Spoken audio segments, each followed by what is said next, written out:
जय हिंद दोस्तों, मैं नवीन शर्मा आप सभी का स्वागत करता हूं। आशा करता हूं आप सब एकदम अच्छे हैं, एकदम बेहतरीन हैं। एक बार सारे प्यारे दोस्त बताएंगे आप सब कैसे हैं। उम्मीद करेंगे बढ़िया होंगे, बेहतरीन होंगे, शानदार होंगे। और आप जिस किसी भी स्थिति में हैं साथी, तो हमेशा विश्वास रखिए आपकी स्थिति को आप अपने मेहनत, अपने स्मार्ट वर्क, अपने डेडिकेशन से बदल सकते हैं और वो ज़रूर बदलेंगी।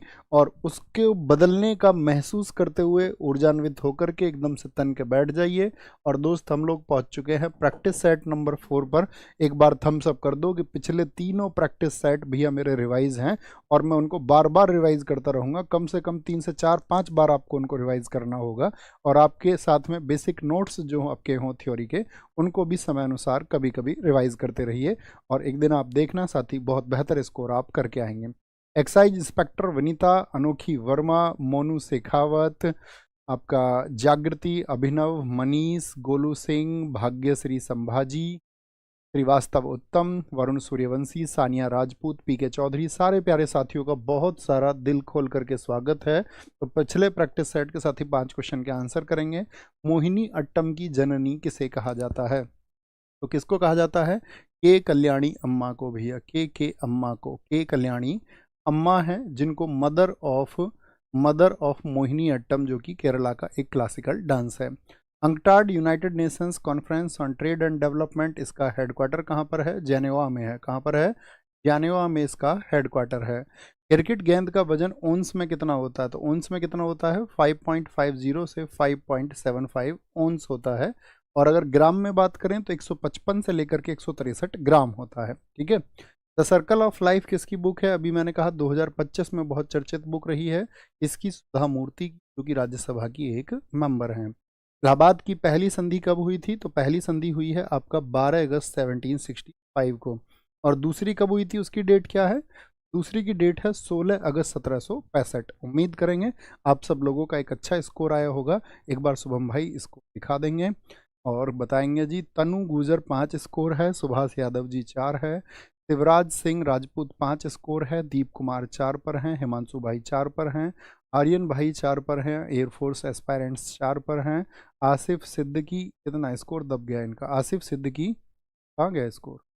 भगा दिया, हो दिया स्कोर। खुशी खुशी स्कोर 4 है आपका। अनुज गुप्ता 4 पर हैं। तो शुरुआत करते हैं आज की क्लास को। बहुत अच्छे से साथी अपना नोट्स बनाया करो। पहला क्वेश्चन है, ब्रिटिश उपनिवेशिक सरकार द्वारा भरतनाट्यम पर प्रतिबंध कब लगाया गया था?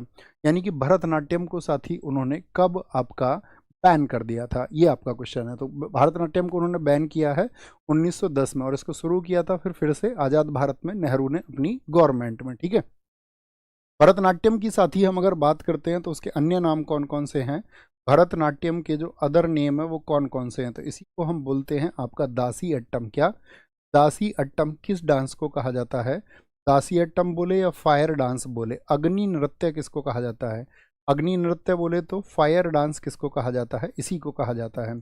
इसके बारे में जो जानकारी मिलती है वो किस बुक में मिलती है बताओ? इसके बारे में जानकारी देती हैं हमको 2 पुस्तकें। एक पुस्तक है शिल्पाधिकारम। ठीक है, शिल्पाधिकारम। और आपका शिल्पाधिकारम के राइटर आप मुझे बताएं। और एक पुस्तक है इनकी अभिनय दर्पण, जो इस बारे में जानकारी देती है। अभिनय दर्पण, इसकी जानकारी हमको 2 पुस्तकों से मिलती है। शिल्पाधिकारम के राइटर है, एक तमिल बुक है। किस लैंग्वेज की बुक है शिल्पाधिकारम? तमिल। इसके राइटर हैं इलिंगो अदिगल। इलिंगो अदिगल इसके लेखक हैं। और अभिनय दर्पण पुस्तक को लिखा है नंदीकेश्वर ने। किसने? नंदीकेश्वर ने लिखा है। और आपसे मैं पूछूं वह कौन सी बुक है जिसमें सभी क्लासिकल डांस के बारे में जानकारी मिलती है? तो आप कहेंगे वो भरत मुनि का नाट्य शास्त्र है। क्या है? नाट्य शास्त्र है। यहाँ पर मुझे बताएंगे आप लोग कि इसमें जो भरतनाट्यम होता है किस राज्य का है? भरतनाट्यम किस राज्य में होता है? तो तमिलनाडु में होता है। भरतनाट्यम कहाँ का है? तमिलनाडु का है। जिसमें साथी आपका क्या बोलेंगे, 6 स्टेप्स होते हैं। कितने? 6 चरण होते हैं। 6 चरण होते हैं। 6 चरण। और इसकी शुरुआत जो होती है वो किससे होती है? तो आप कहेंगे शुरुआत और अंत दोनों आपको पता होने चाहिए। भरतनाट्यम की शुरुआत यानी कि इसकी जो आपका शुरुआत होती है, स्टार्टिंग होती है, वो किस स्टेप से होती है? तो शुरुआत होती है इसकी आला रिपू से। किससे? आला आला रिपू से इसकी शुरुआत होती है। और ये जो खत्म होता है वो खत्म होता है आपका किस पर? तिल्लाना पर। किस पर? तिल्लाना पर ये खत्म होता है। अच्छा, इसमें जो नृत्य आपका गायन या गाना बजाने का काम करता है उसको कौन कहते हैं? उसको बोलते हैं, इसमें जो संचालन करता है इसका, उसको बोला जाता है नट्टूवार। क्या बोलते हैं इसको? नट्टूवार कहते हैं, नट्टूवार। अब हमने आपको बताया कि ये तमिलनाडु का है, तो तमिलनाडु के किस मंदिर में इसके चित्र हैं? तमिलनाडु के किस मंदिर से इसका संबंध है? किस मंदिर में इसके चित्र हैं? तो क्या बोलेंगे, कहाँ पर इसके आपका पिक्चर्स आपको मिलते हैं? तो वो चिदम्बरम टेम्पल है। कौन सा है वो भैया? आपका चिदम्बरम, चिदम्बरम मंदिर है, चिदम्बरम मंदिर है। ये बात आपको पता होनी चाहिए। यानी कि ये डांस वही ऐसा डांस है जो मंदिरों को समर्पित है। किसको? मंदिरों को ये समर्पित है, यानी कि डिवोटेड टू द टेम्पल्स है, डिवोटेड टू द टेम्पल्स है, डिवोटेड टू द टेम्पल्स। अब हम आपसे पूछेंगे, ये डिवोटेड टू द टेम्पल्स तो हमने बोल दिया। अब हमें यहाँ पर एक क्वेश्चन बताओ आपका, कि मंदिरों में क्या होता था? आपको जिनको दे दिया जाता था वो दासी होती थी, और मंदिर को आपका क्या बोलेंगे, उनको आपका मंदिर में देवताओं को प्रसन्न करने के लिए दे दिया जाता था। तो इसमें एक प्रमुख नाम रहा है जो अंतिम देवदासी रही, इन्हीं को कहा जाता था देवदासी। देवदासी का संबंध किससे है? देवदासी का संबंध किससे है? भरतनाट्यम से है। देवताओं की दासी का संबंध किससे है? तो वो भरतनाट्यम से आपका इनका संबंध है।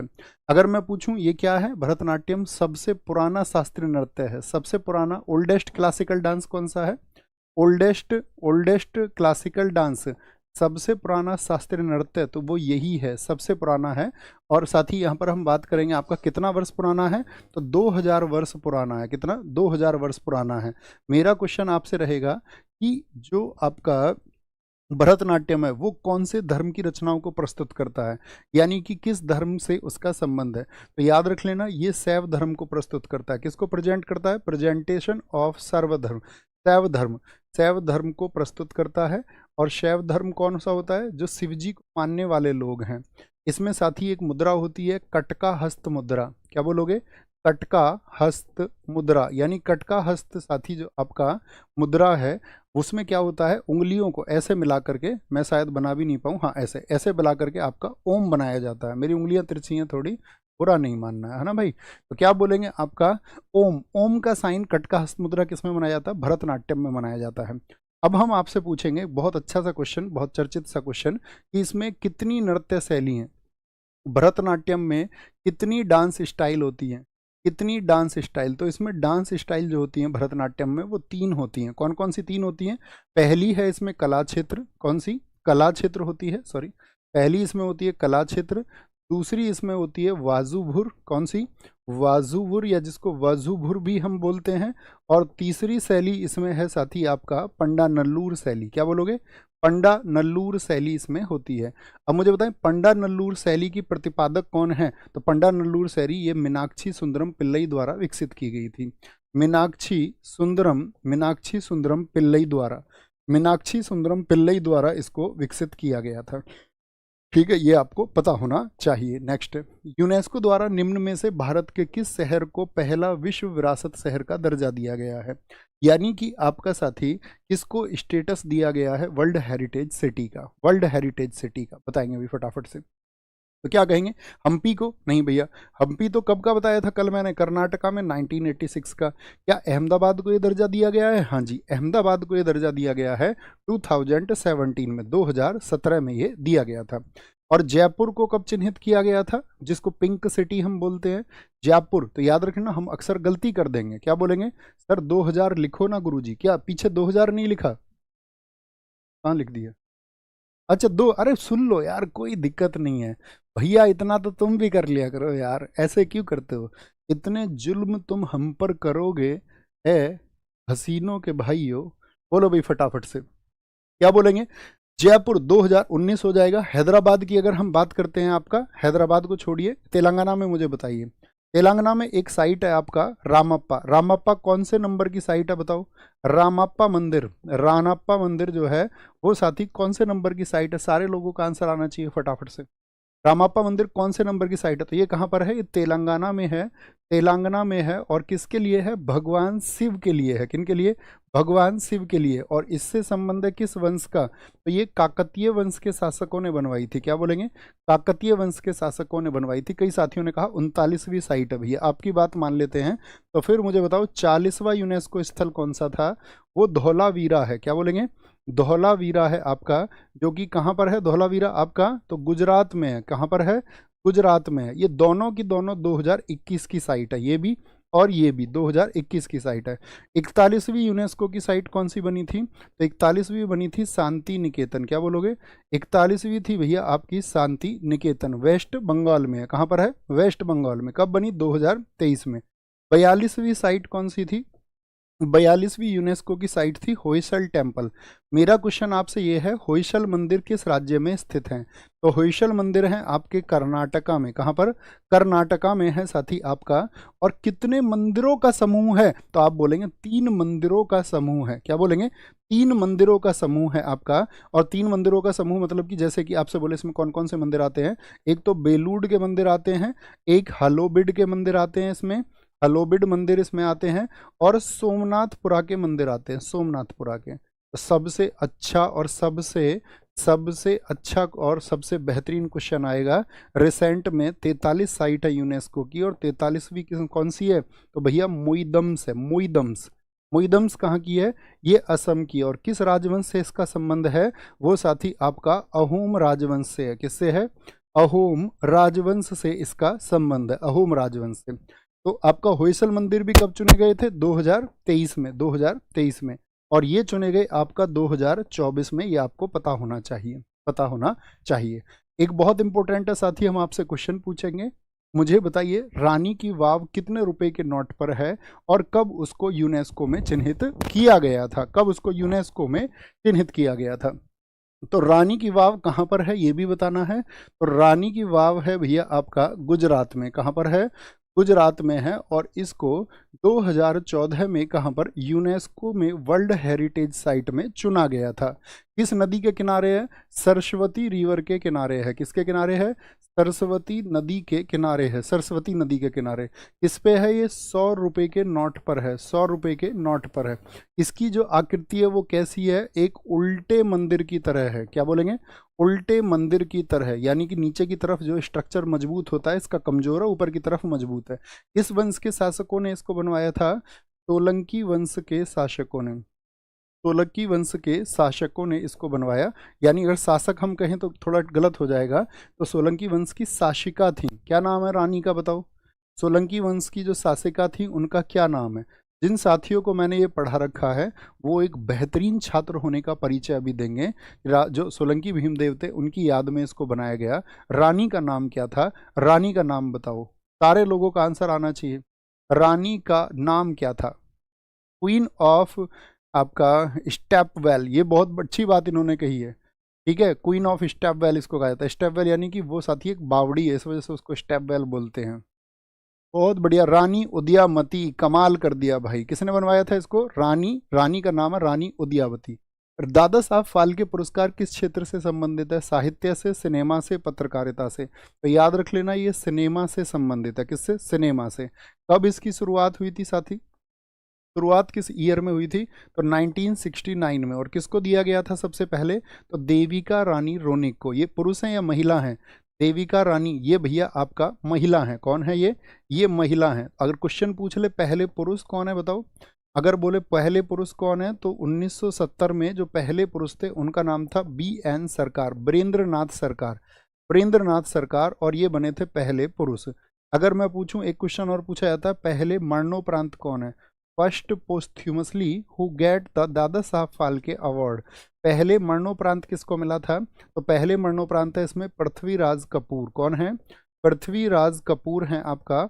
और हिंदी के लिए भी इन्हीं को मिला 1971 में। अभी हाल ही में 54वें मिले थे, तो 54वां किसको मिला है, 54वां मिला है मिथुन चक्रवर्ती को। कितने रुपए मिलते हैं इसमें बताना, मिथुन चक्रवर्ती, इसमें मिलता है एक स्वर्ण कमल, एक तो स्वर्ण कमल मिलता है, और आपका साथ में 10 लाख रुपए दिए जाते हैं। कितने रुपए, 10 लाख रुपए दिए जाते हैं। क्वेश्चन सुनिए ध्यान से मेरा, ये तो हो गया भारत का सिनेमा का। अगर मैं पूछूं विश्व में सिनेमा का सबसे बड़ा पुरस्कार कौन सा है, विश्व में सिनेमा का सबसे बड़ा अवार्ड, सिनेमा का सबसे बड़ा अवार्ड कौन सा है, सबसे बड़ा अवार्ड। तो सिनेमा का सबसे बड़ा यानी कि biggest award in the cinemas field in all over the world, तो वो है आपका ऑस्कर। और ऑस्कर की शुरुआत कब हुई थी बताना, ऑस्कर ऑस्कर की जो शुरुआत हुई थी साथी वो हुई थी आपका 1929 से, 1929 से। इसको कौन देता है आपका बताना, अकेडमी ऑफ मोशन पिक्चर्स, क्या बोलते हैं इसको, अम्पास बोलते हैं, अम्पास, अम्पास द्वारा ये दिया जाता है, यानी कि academy for motion pictures art and sciences, academy of motion pictures art and sciences के द्वारा, आर्ट एंड साइंसेज के द्वारा ये दिया जाता है। मुझे बताइए भारत की पहली जो नॉमिनेटेड मूवी थी वो कौन सी थी और उसके डायरेक्टर कौन थे, दोनों बात आपको बतानी है। तो भारत की पहली नामित फिल्म कौन सी थी, भारत की पहली नामित फिल्म, नामित पूछ रहा हूं मैं अभी साथी ये नहीं कह रहा हूं कि ऑस्कर किसको मिला, पहली, भारत की पहली नामित, नामित का मतलब जो नॉमिनेट हुई थी, पहली नामित फिल्म थी ऑस्कर के लिए, उसका नाम है आपका साथी मदर इंडिया। क्या बोलेंगे, मदर इंडिया, महबूब खान की मदर इंडिया। कौन थे इसके डायरेक्टर, इसके डायरेक्टर थे आपका महबूब खान, कौन थे, महबूब खान। और ये मूवी है आपका कब की, 1957 की, कब की है, 1957 की है। तो अब क्वेश्चन बनेगा, अभी 2025 में भी एक भारतीय मूवी आपका लिस्ट हुई 2025 में, उस भारतीय मूवी का क्या नाम है, बताओ जी, कौन बता सकता है। अभी हाल ही में 2025 में, भारत की 2025 में जो नामित हुई है उसका क्या नाम है, जो नॉमिनेट हुई है 2025 में, उसका नाम है लापता लेडीज। कौन सी, लापता लेडीज, लापता लेडीज, ये याद रखना है आपको, लापता लेडीज। अब हम क्वेश्चन पूछेंगे, भारत की पहली फिल्म कौन सी है जिसको साथी आपका, या भारत का पहला ऑस्कर कब आया था, भारत का पहला ऑस्कर कब आया था। तो भारत का पहला ऑस्कर आया था आपका 1983 में, और 1983 में पुरुष थी कि महिला, तो आप बोलेंगे भैया भानु अथैया, भानु अथैया एक आपका महिला थी, और इनको किसके लिए मिला था, गांधी मूवी के लिए मिला था, किसके लिए, गांधी मूवी के लिए मिला था। और गांधी मूवी में इन्होंने क्या किया था, आपका कॉस्ट्यूम डिजाइनिंग की थी, क्या की थी, कॉस्ट्यूम डिजाइनिंग इन्होंने की थी, कॉस्ट्यूम डिजाइनिंग। और गांधी में साथी आपका गांधी की भूमिका किसने निभाई थी और डायरेक्टर कौन थे इसके, बताओ। गांधी की भूमिका, आप सबने आयरन मैन मूवी देखी है क्या, उसमें जो नकली आतंकवादी का किरदार करता रहता, बैन किंग्सले, बहुत सारी हॉलीवुड मूवीज में है, बैन किंग्सले, बैन किंग्सले ने गांधी की भूमिका निभाई। और इसके जो डायरेक्टर थे मूवी के, डायरेक्टर का नाम था रिचर्ड एटनबरो। कौन था, रिचर्ड एटनबरो था। अब कुछ क्वेश्चन पूछूंगा मैं आपसे, ये तो मैंने बताया भानु अथैया तो एक महिला है, 1983 में मिला। भारत के पहले पुरुष कौन है जिनको ऑस्कर मिला था, सारे लोगों का आंसर आए, ऑस्कर जिनको मिला पहले पुरुष कौन है, तो आंसर आएगा क्या आपका भैया, बंगाल सिनेमा में बहुत बड़ा नाम सत्यजीत रे। फिर 2009 में किसको मिला था, अल्लाह रखा खान को मिला था, रेसुल पोकुटी को मिला था, और साथ में आपका किसको मिला था, गुलजार को मिला था। ट्रिपल आर मूवी के सॉन्ग नाटू नाटू को मिल चुका है, और एक शॉर्ट मूवी अभी पीछे द एलिफेंट विस्पर्स को मिला था। तो ये 7 कैटेगरी में अब तक भारत को होगा ऑस्कर मिल चुका है, क्या बोलेंगे, ऑस्कर अब तक मिल चुका है। भैया के अम्मा को देखिए, हाँ भैया के का मतलब कलामंडलम ही है वहां पर, मेरे प्यारे छोटे नन्हे से बच्चे। प्राधिकरण बताए, कौन सा प्राधिकरण है, भारतीय राष्ट्रीय राजमार्ग प्राधिकरण। एनएचएआई की स्थापना किस वर्ष में की गई थी, आप एक्सप्रेसवे पे जाते होंगे, एनएचएआई देखते होंगे, तो आप कहेंगे एनएचएआई की स्थापना 1988 में भैया हुई थी, 1988 में। लेकिन इसने पूछे कभी भी एनएचएआई ने कार्य कब शुरू किया था अपना, तो एनएचएआई ने अपना कार्य शुरू किया था 1995 में। हेडक्वार्टर कहाँ है एनएचएआई का, तो इसका हेडक्वार्टर है द्वारिका नई दिल्ली में। कहाँ पर है, द्वारिका नई दिल्ली में इसका हेडक्वार्टर है, नई दिल्ली में। तो ये क्या करता है एनएचएआई, ये बनाता है national highway, national highway. National highway पर एक नाम लिखी रहती है कि आपका क्या बोलेंगे, एनएचएआई सड़कें ही नहीं राष्ट्र निर्माण भी करता है। हम सब करके बताओ किसने देखा है ये आपका नेशनल हाईवे पर, क्या बोलेंगे, not only make the roads make the nation, just make the nation. तो क्या बोलेंगे यहाँ पर मुझे बताओ, ऐसा ही एक संगठन है बीआरओ। बीआरओ क्या होता है बताओ पूरा नाम, तो border road organisation. Border road organisation यानी कि जो हमारे पहाड़ी इलाके हैं वहाँ पर भी तो सड़कें होती हैं, तो वो सड़कें बीआरओ बनाता है। कभी पूछे पहाड़ी क्षेत्र में सड़कें कौन बनाता है, तो 1960 में बना संगठन बीआरओ उसको बनाता है। नई दिल्ली में इसका भी हेडक्वार्टर है, ठीक है। लेकिन बीआरओ रक्षा मंत्रालय के अधीन आता है। वो सड़क परिवहन के है, ये रक्षा मंत्रालय के अधीन है। किसके? डिफेंस मिनिस्ट्री के ये अधीन आता है, डिफेंस मिनिस्ट्री के। एक हम आपसे पूछेंगे, भारत में चला था सेतु भारतम कार्यक्रम, किस वर्ष में चला था सेतु भारतम कार्यक्रम? इसमें क्या था? रेलवे क्रॉसिंग मुक्त अभियान चलाया गया था, सेतु भारतम कार्यक्रम। ये किस वर्ष में साथी चला था? तो सेतु भारत कार्यक्रम चला था हमारा 2016 में। इसके लिए क्रॉसिंग फ्री करने के लिए, रेलवे को क्रॉसिंग फ्री, ताकि उनके ऊपर फ्लाईओवर बना दिए जाएं, या तो फ्लाईओवर बन जाएंगे तो आपको वहाँ एक गेट कीपर वगैरह नहीं रखना पड़ेगा, और हादसे भी जो है वो घट जाते हैं, ठीक है, क्रॉसिंग फ्री के लिए। वर्तमान जनगणना के अनुसार किस भारतीय राज्य का जो लिंगानुपात है वो उच्चतम है, यानी कि हाईएस्ट सेक्स रेशियो किसका है? जहां पर सेक्स रेशियो क्या होता है? लिंगानुपात होता है कि भैया आपका 1000 लड़कियों पर, सॉरी 1000 लड़कों पर जो 1000 बॉयज है, लड़कों पर लड़कियों की कितनी संख्या है? 1000 लड़कों पर लड़कियों की संख्या, यानी कि इनके कंपैरिजन में number of girls in comparison of 1000 boys. तो क्या बोलेंगे भैया? लड़कों की तुलना में लड़कियों की संख्या। तो इसमें सबसे ऊपर आ जाता है आपका केरल। केरल में कितना है भैया? 1084 है केरल में। सेकंड नंबर पे कौन आ जाता है? इसमें सेकंड पे आ जाता है पुडुचेरी। क्या बोलोगे? पुडुचेरी। लेकिन ये क्या है? एक यूटी है, तो 1037 इसका है। या आप पूछ ले यूटी में सबसे ज्यादा किसका, तो केरल बोलोगे या पुडुचेरी? भैया पुडुचेरी हम जानते हैं, केरल एक स्टेट है। केरल क्या है? एक स्टेट है। सर्वाधिक यूटी में इसका हो जाएगा। अगर हम पूछें आपसे पूछ लें सबसे कम किस यूटी में है? सबसे कम किस यूटी में है? सबसे कम यूटी बताओ जिसमें आपका सेक्स रेशियो सबसे कम है। तो सबसे कम वाला जो यूटी है वो है दमन। कौन सा? दमन और दीव है। सबसे निचला स्तर इसी में है 618। और सबसे कम मैं राज्य में पूछ लूं आपसे, सबसे कम किस स्टेट में है? किसमें? सबसे कम मैं आपसे राज्य पूछ लूं तो आपका आंसर क्या आएगा? तब आएगा आपका आंसर हरियाणा। कितना है वहां पर? 879 है, 879। अच्छा, अभी हम आपसे पूछे ओवरऑल देश का लिंगानुपात कितना है? पूरे देश का जो साथी आपका सेक्स रेशियो है वो कितना है? अगर हम पूछें 2011 में भारत का जो साथी सेक्स रेशियो है वो कितना है, तो भारत का आप सबका आंसर आएगा 943 है। कितना है? 943। लेकिन पिछले वर्ष 2001 में कितना था? ये पिछले वर्ष नहीं, सॉरी, पिछली जनगणना में तो ये था आपका 933। क्या बोलेंगे? 933। एक पूछा जाता है आजाद भारत में कितना था? 1951 में पूछे, 1951 में, तो आप कहोगे 946 था, 946 था। सर्वाधिक जिला बताओ, वह जिला जिसमें सर्वाधिक लिंगानुपात है। सर्वाधिक जिला कौन सा होगा? डिस्ट्रिक्ट कौन सा आता है भारत में? तो वो आता है माहे, जो कि कहाँ पर है? पुडुचेरी में है, पुडुचेरी में। और कितना है यहाँ पर है साथी आपका 1176 व्यक्ति, 1176 व्यक्ति। एक क्वेश्चन पूछा जाता है 0 से 6 वर्ष की जो गैप है, 0 से 6 वर्ष के जो आपका आयु वर्ग है उसमें साथी मैक्सिमम किसका है और मिनिमम किसका है? सबसे अधिक इसमें आता है आपका किसका? अरुणाचल का 972।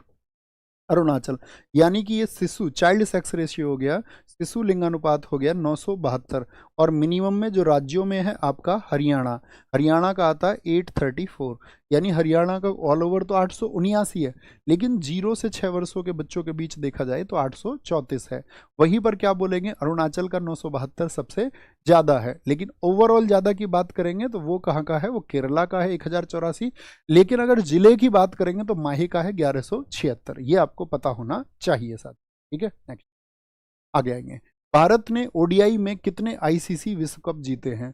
वनडे इंटरनेशनल में हमने कितने आईसीसी विश्व कप जीते हैं? तो क्या बोलेंगे? भैया हमने 2 जीते हैं, ठीक है। 4 बार हम फाइनल खेल चुके हैं। क्या कर चुके हैं? 4 बार हम फाइनल में पहुंच चुके हैं। तो 2 बार जीते कौन से हैं? एक तो वो आपको बताने हैं, और एक जो हम 4 बार फाइनल में पहुंचे तो 2 बार तो जीत गए, तो 2 बार हार गए। तो 2 बार कब हारे हैं? 2003 और 2023। दोनों बार किससे? इसमें दोनों बार हम क्या रहे हैं? उप विजेता रहे हैं। लेकिन यहाँ पर विजेता कौन रहा था? तो विजेता यहाँ पर ऑस्ट्रेलिया है। दोनों बार ही कौन है? विजेता ऑस्ट्रेलिया है।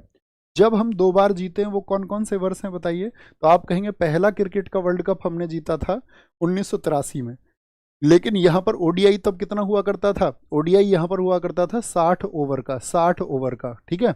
1987 से वर्ल्ड कप हो गया, 1987 से जो वर्ल्ड कप है वो 50 ओवर का होने लगा था, ठीक है, 50 ओवर का, ठीक है।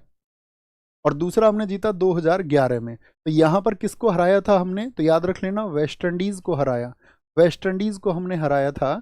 और 2011 में हमने किसको हराया ये भी आपको बताना है, ये आपको बताना है कि 2011 में हमने किसको हराया।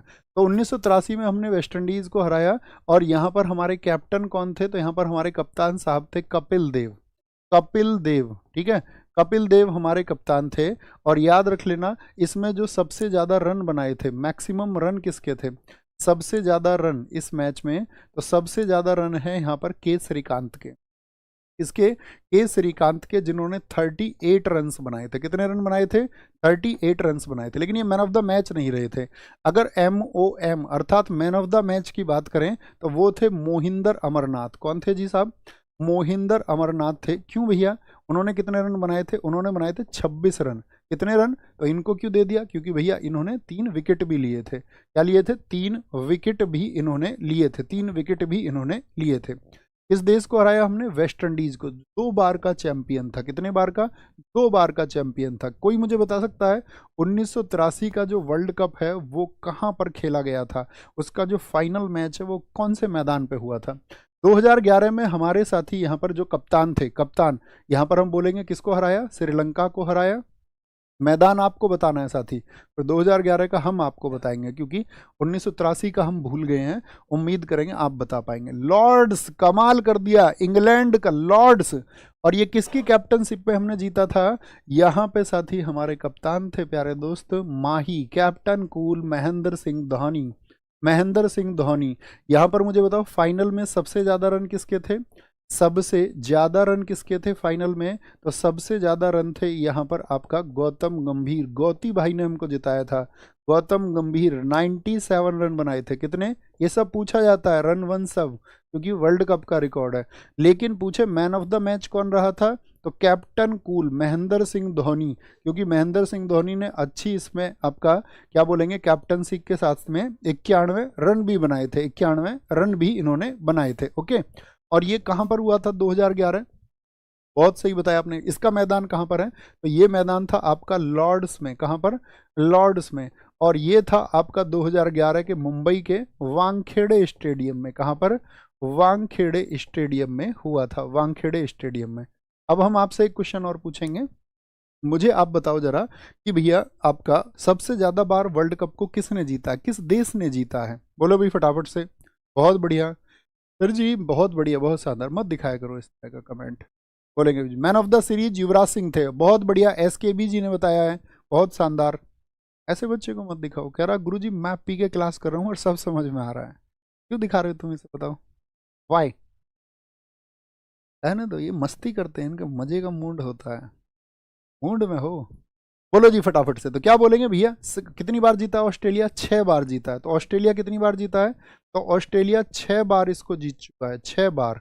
अब जैसे कि 1983, तो शुरुआत कब हुई थी, तो याद रख लेना जो क्रिकेट के वर्ल्ड कप की शुरुआत हुई है, शुरुआत हुई है 1975 में, 1975 में।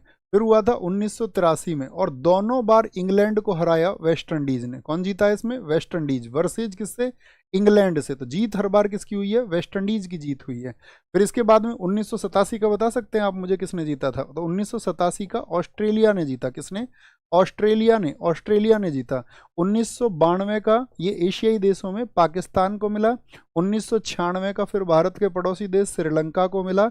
और फिर 3 लगातार 1999 का, 2003 का और 2007 का, ये जीते हैं लगातार ऑस्ट्रेलिया ने। किसने, ऑस्ट्रेलिया ने जीते हैं। फिर 2015, 2007 नहीं सॉरी 2007 के बाद में आया था 2011, 2011 किसने जीत लिया, ये इंडिया ने जीता। फिर 2015 इंग्लैंड ने जीत लिया, इंग्लैंड ने। और 2019 किसने जीता, 2015 में ऑस्ट्रेलिया जीता था, 2015 में ऑस्ट्रेलिया जीता था, 2019 में इंग्लैंड जीता, और 2023 में इसको भारत ने जीता था। किसने, भारत ने जीता था। ठीक है, तो यहाँ पे क्वेश्चन बन जाएगा आपसे, कभी भी निम्नलिखित में से किस देश ने कभी भी क्रिकेट का वर्ल्ड कप नहीं जीता है, क्या बोलेंगे, क्रिकेट में वर्ल्ड कप नहीं जीता है। ओके, अब हम क्वेश्चन पूछेंगे आपसे बड़ा अच्छा। मुझे बताओ, जो वर्ल्ड कप की बात कर रहे हैं हम, सिर्फ जिस क्वेश्चन हमारा जो रहेगा फॉर्मेट, सिर्फ उसी की बात हम करेंगे, अतिरिक्त बातें नहीं। वर्ल्ड कप की अगर हम बात करते हैं तो मुझे बताओ सबसे ज़्यादा सेंचुरी किसकी है वर्ल्ड कप में, सबसे ज़्यादा शतक किसके हैं, सबसे ज़्यादा जो शतक हैं, सेंचुरी किसकी हैं? रोहित शर्मा, रोहित शर्मा। और अभी रोहित शर्मा ने किस फॉर्मेट से संन्यास लिया अगर आपने देखा हो, रोहित शर्मा आपका 7 सेंचुरी के साथ में टू बी कंटिन्यूड है, टू बी कंटिन्यूड। अगर मैं पूछूं सबसे ज़्यादा मैच किसने खेले हैं वर्ल्ड कप में, सबसे ज़्यादा मैच किसके हैं, तो सबसे ज़्यादा मैच है 46 किसके? पॉन्टिंग के। रिकी पॉन्टिंग आप जानते हो 2023 में यही तो सिरदर्द बना था, जिसको ये कहा गया था इसके बल्ले में स्प्रिंग लगी हुई है। ठीक है, सबसे सबसे सबसे ज़्यादा विकेट की अगर मैं बात करूं, सबसे ज़्यादा विकेट किसके हैं, तो मैकग्रा के हैं। ये भी आपका ऑस्ट्रेलिया का ही तेज गेंदबाज था, ग्लेन मैकग्रा, उस वर्ल्ड कप में ये भी था ग्लेन मैकग्रा। कितने विकेट है? 71 विकेट है। कितने मैच हैं? 46 मैच है, 46 मैच है। अच्छा मुझे बताओ सर्वाधिक रन किसके हैं वर्ल्ड कप में, सर्वाधिक रन किसने बना रखे हैं, तो रन है अभी भी सचिन तेंदुलकर जी के नाम में, और फिर है आपका कौन इसमें? विराट कोहली का नंबर। ठीक है, सचिन, फिर इसमें नंबर है आपका विराट कोहली का। आत्मकथा बलूता किस लेखक या लेखिका ने लिखी है, बोलो भी फटाफट से। आत्मकथा भैया 2023 में आपने इंडिया लिख दिया है, कहाँ लिख दिया इंडिया 2023 में, कहाँ लिख दिया? ओहो ओहो ओहो ओहो भैया वापस आ जाओ, इंडिया 3 बार जिता देंगे हम। बड़ा दर्द है हमें इस 2023 का, तो इसमें तो हम सारे मैच जीते थे, सिर्फ फाइनल को छोड़ करके, फाइनल को छोड़ करके हम सारे मैच जीते थे। तो ऐसे समझिए कि अपना भारत जीत गया। तो ऐसा नहीं, क्या बोलेंगे अभी 2023 में क्या बोलेंगे, ऑस्ट्रेलिया ने जीता था। भारत के तो सिर्फ 2 है, 1983 और आपका 1983 और 2011 है। आगे आएंगे। आत्मकथा बलूता किस लेखक या लेखिका की है, इसको पेन स्लिप बोलते हैं, कई बार हो जाता है दोस्त, दिमाग में कुछ रहता है और कभी जो है लिख जाता है। ठीक है भैया, वेस्ट इंडीज वाले वर्ल्ड कप देखिए आपने कुछ और लिख दिया है, क्या लिख दिया है बताओ? वेस्ट इंडीज वाले वर्ल्ड कप 2 लगातार हुए आपका, शुरुआत 1975, अरे हाँ यहाँ देखो भैया 1975 1979 2 हुए ना लगातार 4 वर्ष के बाद। 83 वाला तो इंडिया का है। इतना तुम मैनेज कर लोगे यार, थम्स अप कर लो, जो मैं बोल रहा हूँ तुम उसको सुनो, मेरे बोलने पे विश्वास रखो तुम। ठीक है, वो पैन स्लिप हो जाता है कभी कभी, बोल दो यार कोई दिक्कत नहीं गुरुजी माफ़ कर देंगे, तुम हमारे गुरुजी हो, जाओ तुम्हें माफ़ किया। बताओ जी, आत्मकथा बलूता किस लेखक और लेखिका ने लिखी है? ये भैया दया पवार की बहुत चर्चित बुक है, दया पवार की, मराठी का लेखिका है, कभी पढ़ना आप इनको, दलित साहित्य को बहुत ज़बरदस्त लिखती हैं। आपका निर्मल वर्मा, ये तो हिंदी के हैं आपका निर्मल वर्मा, तो ये तो नहीं पूछे जाएंगे, वैसे इनकी कहानी है बड़ी चर्चित, परिंदे परिंदे। चित्रा मुंदगल, ये भी हिंदी साहित्य की हैं, इनकी एक रचना है पोस्ट बॉक्स नंबर 203, इसको साहित्य अकादमी मिल चुका है, इसीलिए बहुत इंपॉर्टेंट है। Post box number 203, Nala Sopara, क्या बोलोगे? नाला, नाला सोपारा, ये आपका क्या है? चित्रा मुदगल की। तेजी ग्रोवर हम नहीं जानते। निम्नलिखित में से कौन सा एक युग्म है जो सही सुमेलित नहीं है, बताएंगे? तो आपको हमारे देश में जो फंडामेंटल राइट है, क्या वो हमने अमेरिका से लिए हैं? हाँ जी। क्या राज्य में जो नीति निर्देशक तत्व है हमने आयरलैंड से लिए हैं? हाँ जी। केंद्र की जो अवशिष्ट शक्तियां हैं क्या हमने ऑस्ट्रेलिया से लिए? नहीं भैया, ये हमने लिए हैं कहाँ से? कनाडा से लिए हैं। कहाँ से? ये हमने कनाडा से लिए हैं, कनाडा से। आपातकालीन इमरजेंसी पावर्स को हमने जर्मनी से लिया है। हाँ जी, हमने इनको जर्मनी से लिया है। यूएसए के बारे में आप बताएं हमने क्या क्या लिया है यहाँ से? सबसे इंपॉर्टेंट पूछा जाता है यहाँ से वाइस प्रेसिडेंट, यानी कि उपराष्ट्रपति का पद हमने कहाँ से लिया है? तो वो यहीं से लिया है, उपराष्ट्रपति का। आपसे पूछ ले अमेरिका से आपका जुडिशियल रिव्यू, यानी कि न्यायिक पुनरावलोकन, क्या बोलोगे? न्यायिक पुनरावलोकन को हमने कहाँ से लिया है? न्यायिक पुनरावलोकन को ये हमने कहाँ से लिया है? जुडिशियल रिव्यू को हमने कहाँ से लिया है? तो यहीं से लिया है। जो साथी आपका राष्ट्रपति पर महाभियोग लगता है, किस आर्टिकल में है राष्ट्रपति पर महाभियोग, बताएं? इम्पीचमेंट ऑन प्रेसिडेंट, ये कहाँ से लिया गया है? आर्टिकल 61 में, जो कि एक अर्ध न्यायिक प्रक्रिया है, हम सब उसको जानते हैं। 61 कमाल बात है। अच्छा जी, राज्य के नीति निर्देशक तत्व हमने आयरलैंड से लिए। आयरलैंड से हमने क्या लिया? आयरलैंड, ऐसे याद रखना, आयरलैंड, END याद रख लो, END। E4 क्या है आपका? इलेक्शन है, ठीक है। N4 क्या है आपका? नॉमिनेशन है। और D4 क्या है? DPSP। तो DPSP तो आपने पढ़ लिया, directive principles of state policy. N4 क्या है? नॉमिनेशन। नॉमिनेशन किसका होता है? 12 सदस्यों का। कौन से सदन में होता है? तो राज्यसभा में जो 12 सदस्यों का नॉमिनेशन होता है, जो नॉमिनेशन होता है वो याद रख लेना। E4 क्या है? इलेक्शन। इसका इलेक्शन, राष्ट्रपति का चुनाव, राष्ट्रपति चुनाव की जो प्रक्रिया है वो हमने कहाँ से ली है, आयरलैंड से ही ली है, तो इसलिए बोलते हैं इसको E&D। ऑस्ट्रेलिया से साथी हमने आपका क्या लिया है, ऑस्ट्रेलिया से हमने कल भी बताया आपको समवर्ती सूची, कॉन्करेंट लिस्ट को, समवर्ती सूची को यहाँ से हमने लिया है। एक प्रियम्बल की लैंग्वेज को हमने यहाँ से लिया है, कल हमने आपको बताया। एक साथी इसमें संयुक्त बैठक होती है, बताओ किस आर्टिकल में होती है, जो ज्वाइंट मीटिंग होती है, ज्वाइंट मीटिंग जिसको साथी राष्ट्रपति बुलाते हैं, लेकिन लोकसभा सभा जो आपका स्पीकर होते हैं वो उसके अध्यक्ष होते हैं, और आर्टिकल 108 से बुलाई जाती है। किससे, ये आगे आएंगे सारे क्वेश्चन। आर्टिकल 108, कमाल बात है। आपातकालीन शक्तियां हमने कहाँ से ली हैं, वो हमने जर्मनी से ली हैं, वो हमने जर्मनी से ली हैं। अच्छा, कनाडा से हमने क्या लिया है बताओ, केंद्र की अवशिष्ट शक्तियों के अलावा यहाँ से हमने संघात्मक व्यवस्था भी ली है। क्या लिया है यहाँ से हमने, जो फेडरल सिस्टम है, जो संघात्मक व्यवस्था है, उसको भी हमने यहाँ से लिया है। ठीक है, संघात्मक व्यवस्था को। अब हम कुछ क्वेश्चन पूछेंगे आपसे, मुझे बताओ हमारे देश में साथी जो पार्लियामेंट्री सिस्टम है वो कहाँ से लिया गया है। पार्लियामेंट्री सिस्टम यानी कि जो संसद प्रणाली है उसको कहाँ से लिया गया है। अगर हम पूछ लें आपसे rule of law, rule of law को कहाँ से लिया गया है, यानी कि विधि का शासन, ये किस देश से लिया गया है, रूल ऑफ लॉ की बात कर ले। या हम आपसे पूछ लें सिंगल सिटीजनशिप की, अर्थात एकल नागरिकता की बात कर लें, वो कहाँ से लिया है, एकल नागरिकता। ये तीनों चीज हमने कहाँ से लिए हैं, एक ही देश की नागरिकता का सिद्धांत है हमारे यहाँ पर, एकल नागरिकता, ये सब हमने यूके से लिया है, ब्रिटेन से लिया है। ठीक है, संसद प्रणाली बोले तो जो कुछ भी पूछ ले आपसे, सदन पूछ ले, प्रधानमंत्री पूछ ले, सब इसी में आ जाते हैं। मुझे बताओ मौलिक कर्तव्य, हमारे देश के साथ में अपने कर्तव्यों को कौन निभाता है, फंडामेंटल ड्यूटीज को हमने कहाँ से लिया है, तो फंडामेंटल ड्यूटीज को हमने लिया है आपका रूस से। रूस तो उस टाइम पे था नहीं, तो क्या बोलेंगे उसको, सोवियत संघ कह देंगे, USSR से हमने इनको लिया है। पंचवर्षीय योजनाएं भी हमने यहीं से ली हैं। 5 ईयर प्लान, 5 ईयर प्लान को भी हमने कहाँ से लिया है, वो भी USSR से ही हमने लिया है।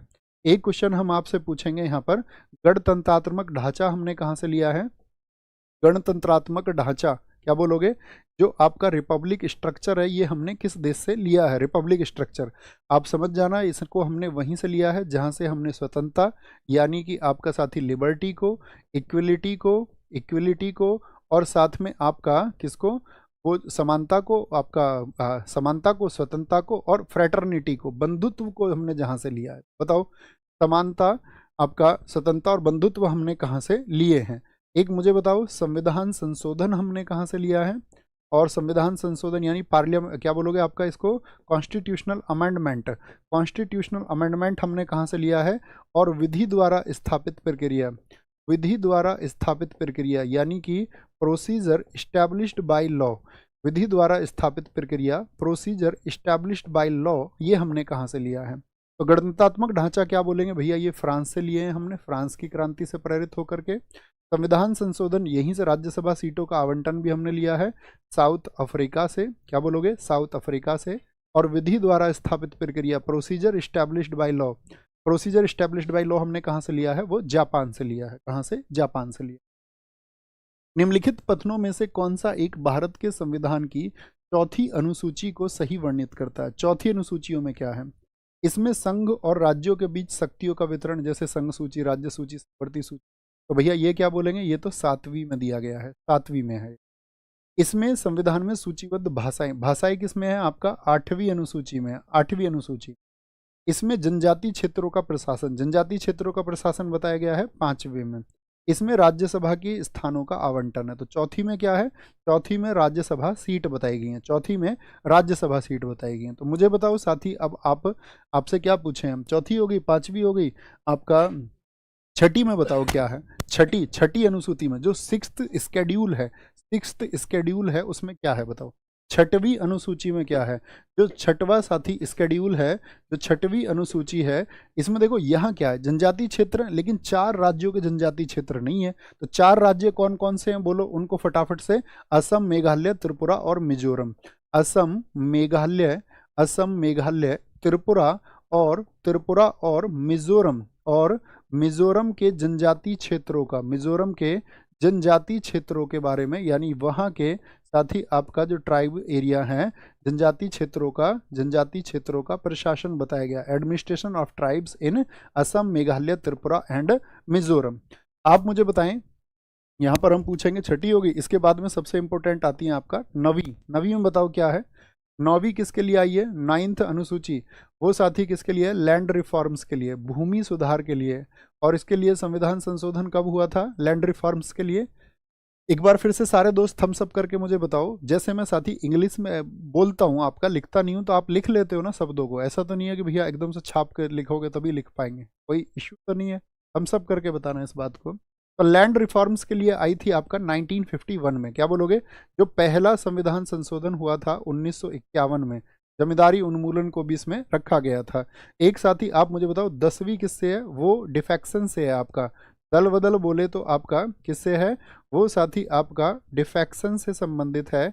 और इसके लिए कौन सा संशोधन हुआ था? इसके लिए हुआ था 52वां कॉन्स्टिट्यूशनल अमेंडमेंट, जो कि 1985 में हुआ था, 1985 में हुआ था। ओके, कोई दिक्कत नहीं। 11वीं अनुसूची बताओ किससे संबंधित है? 12वां जो साथी आपका स्केड्यूल है उसका संबंध किससे है? तो ये है आपका पंचायत से। और 12वीं है आपका किससे? म्यूनिसिपालिटी से, यानी कि नगर पालिका से, नगर पालिका से है। तो पंचायतों के लिए जो किया गया था वो था 73वां संविधान संशोधन 1992 का। और नगर पालिका के लिए किया गया था 74वां संविधान संशोधन, जो था 1992 का। ठीक है। और इसमें पंचायतों में कितने सब्जेक्ट जोड़े गए थे? 29 विषय, 29 सब्जेक्ट्स को जोड़ा गया था। और नगर पालिका में कितने विषय रखे गए थे? 18 विषय, 18 विषय, 18 सब्जेक्ट्स को इसमें रखा गया था, 18 सब्जेक्ट्स। संविधान के अनुच्छेद 1 में भारत को क्या कहा गया है? भारत को क्या कहा गया है?